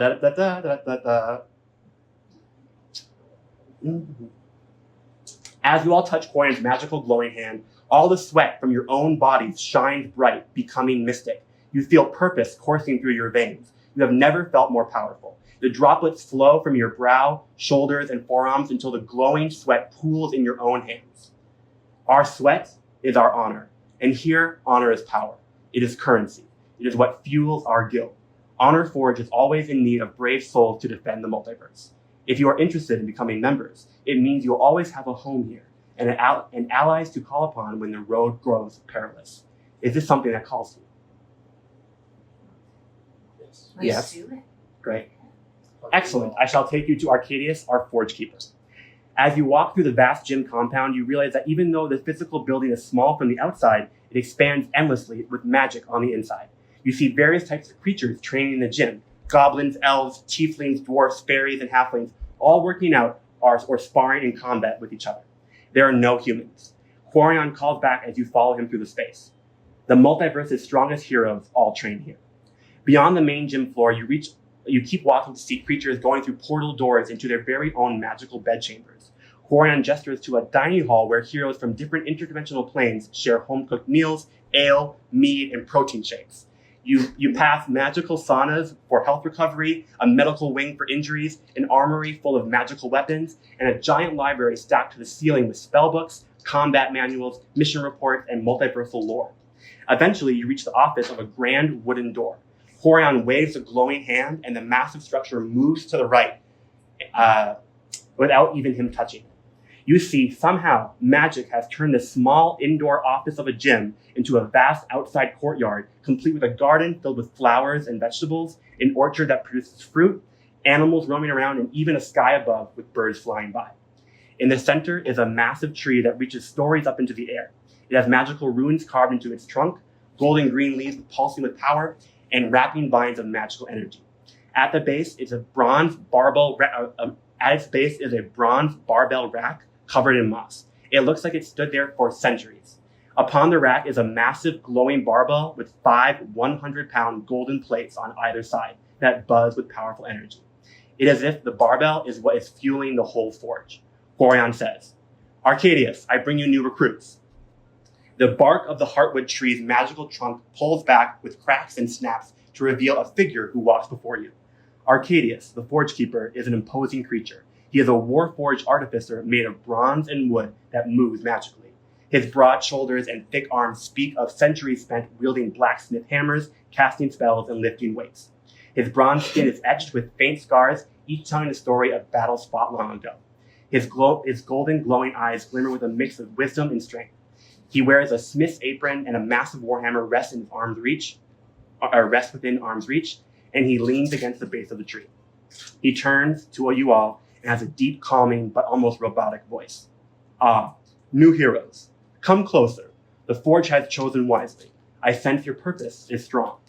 He waves you over, and mystical vines grow to form a firm table and chairs just like this one. As you sit, he leans forward. "I am Arcadius, Forge Keeper of this sanctuary. I welcome you to the Honor Forge Guild." He pauses, his gaze sweeping the room before continuing. "Long ago," and this is a huge lore drop, but once we get through it, then we can move forward. Yeah. But it's important to build this up. Yeah. Long ago, when the world was fractured by war and darkness, the gods of light bestowed upon mortals like you the gift of honor. Many wars were fought, both blood and sweat stained the ground, and this Honor Forge was built as a beacon of hope in troubled times. I am its caretaker. This heartwood tree is a living symbol of unity and strength planted by gods themselves. It is said that this tree's roots connected to every corner of every realm, drawing strength from the honor of heroes everywhere. Arcadius gestures towards this massive tree. Its glowing branches cast a serene light over this courtyard and over the table where you sit. He then places his hand on the buzzing barbell in the vine-wrapped rack at the base. This barbell has been here from the beginning. Our heartwood tree grew around it. We call it the heaviest honor. It sits upon the eternal rack, forever unmoving. No creature alive or dead can ever lift the heaviest honor. It draws energy from the sweat we exert by saving lives, building bonds, and vanquishing villains who relish the dishonor of blood. As new members, your mission is to keep doing honorable deeds, to keep the heaviest honor fueled with honor, and keep the heartwood tree standing strong so it can continue providing magic for us all. He straightens up, and his tone becomes more serious. To train here is a privilege, and you must pledge yourself to something greater. To protect those who cannot protect themselves. To face danger, not for glory, but because it is right. The Forge does not choose lightly, and it does not choose the faint of heart. Arcadius leans back, his eyes meeting with each of yours. "So tell me, brave ones, what brought you to the Forge? What fire burns in your heart?" If you had to do, so now think of your backstories. And I want you to kind of say it within one sentence, because you're not going to really reveal everything right now, but what fire burns in your heart? What are you trying to accomplish? What is something that you think you can bring honor to? Bring honor to my family name. Okay.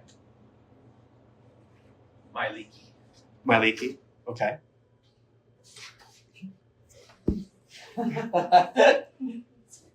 He knows what it means, though.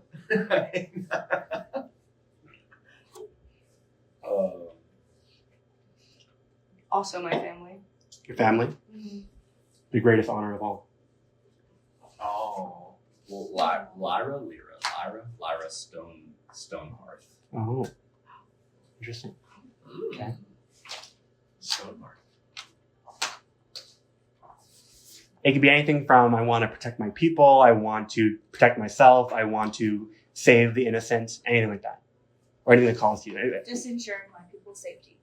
amazing. Cultivating a sanctuary for outcasts. Wow. Okay. These are all honorable quests, young heroes. The Honor Forge Guild has stood the test of time because of the people who have passed through these halls. It is their courage, their sacrifices, that keep the dishonor and darkness of many worlds at bay. And now it is your turn to leave your mark.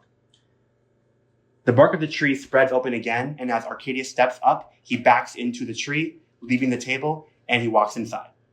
Before he turns into the tree, he faces you all. Quarion, I believe you all have a mission to finish. The tree closes in around Arcadius, and Quarion nods to the team, and he says, this way. Quarion sprays the tree with the honor sweat from before, and a new portal opens. We must return to Brinkpool. After you, heroes. Do you return to Brinkpool to finish your mission? Yes. Boom. And that's where we'll end our session. Woo! So you all follow Quarion, and you all have a mission for next week. Okay. Good stuff. Good stuff. So how do you guys have fun? Any kind of questions? So basically that's how most sessions will go, where we'll have like a story. And the reason why I really wanted to have a setting that was like the Forge was obviously make fun of or like, enjoy that we're all from the gym. And also like sometimes we may have sometimes where people can't show up or if people want to join. And so basically, in a sense, what I hope, if you guys are interested, is Quarion has invited you to join this guild where you can go on missions and like basically one simple little mission to help people all around the whole multiverse. Right. And right now we're in the middle of one right now back in Brinkpool, but yeah. Right. Great. So yeah, you guys have fun? Yeah, good. Yeah. You guys did really, really good. And we all got some like kills spread around the group. We had some funny stories, some funny fails. He's struggling a little bit. But hey, that creates a great story, right? Yeah. Okay.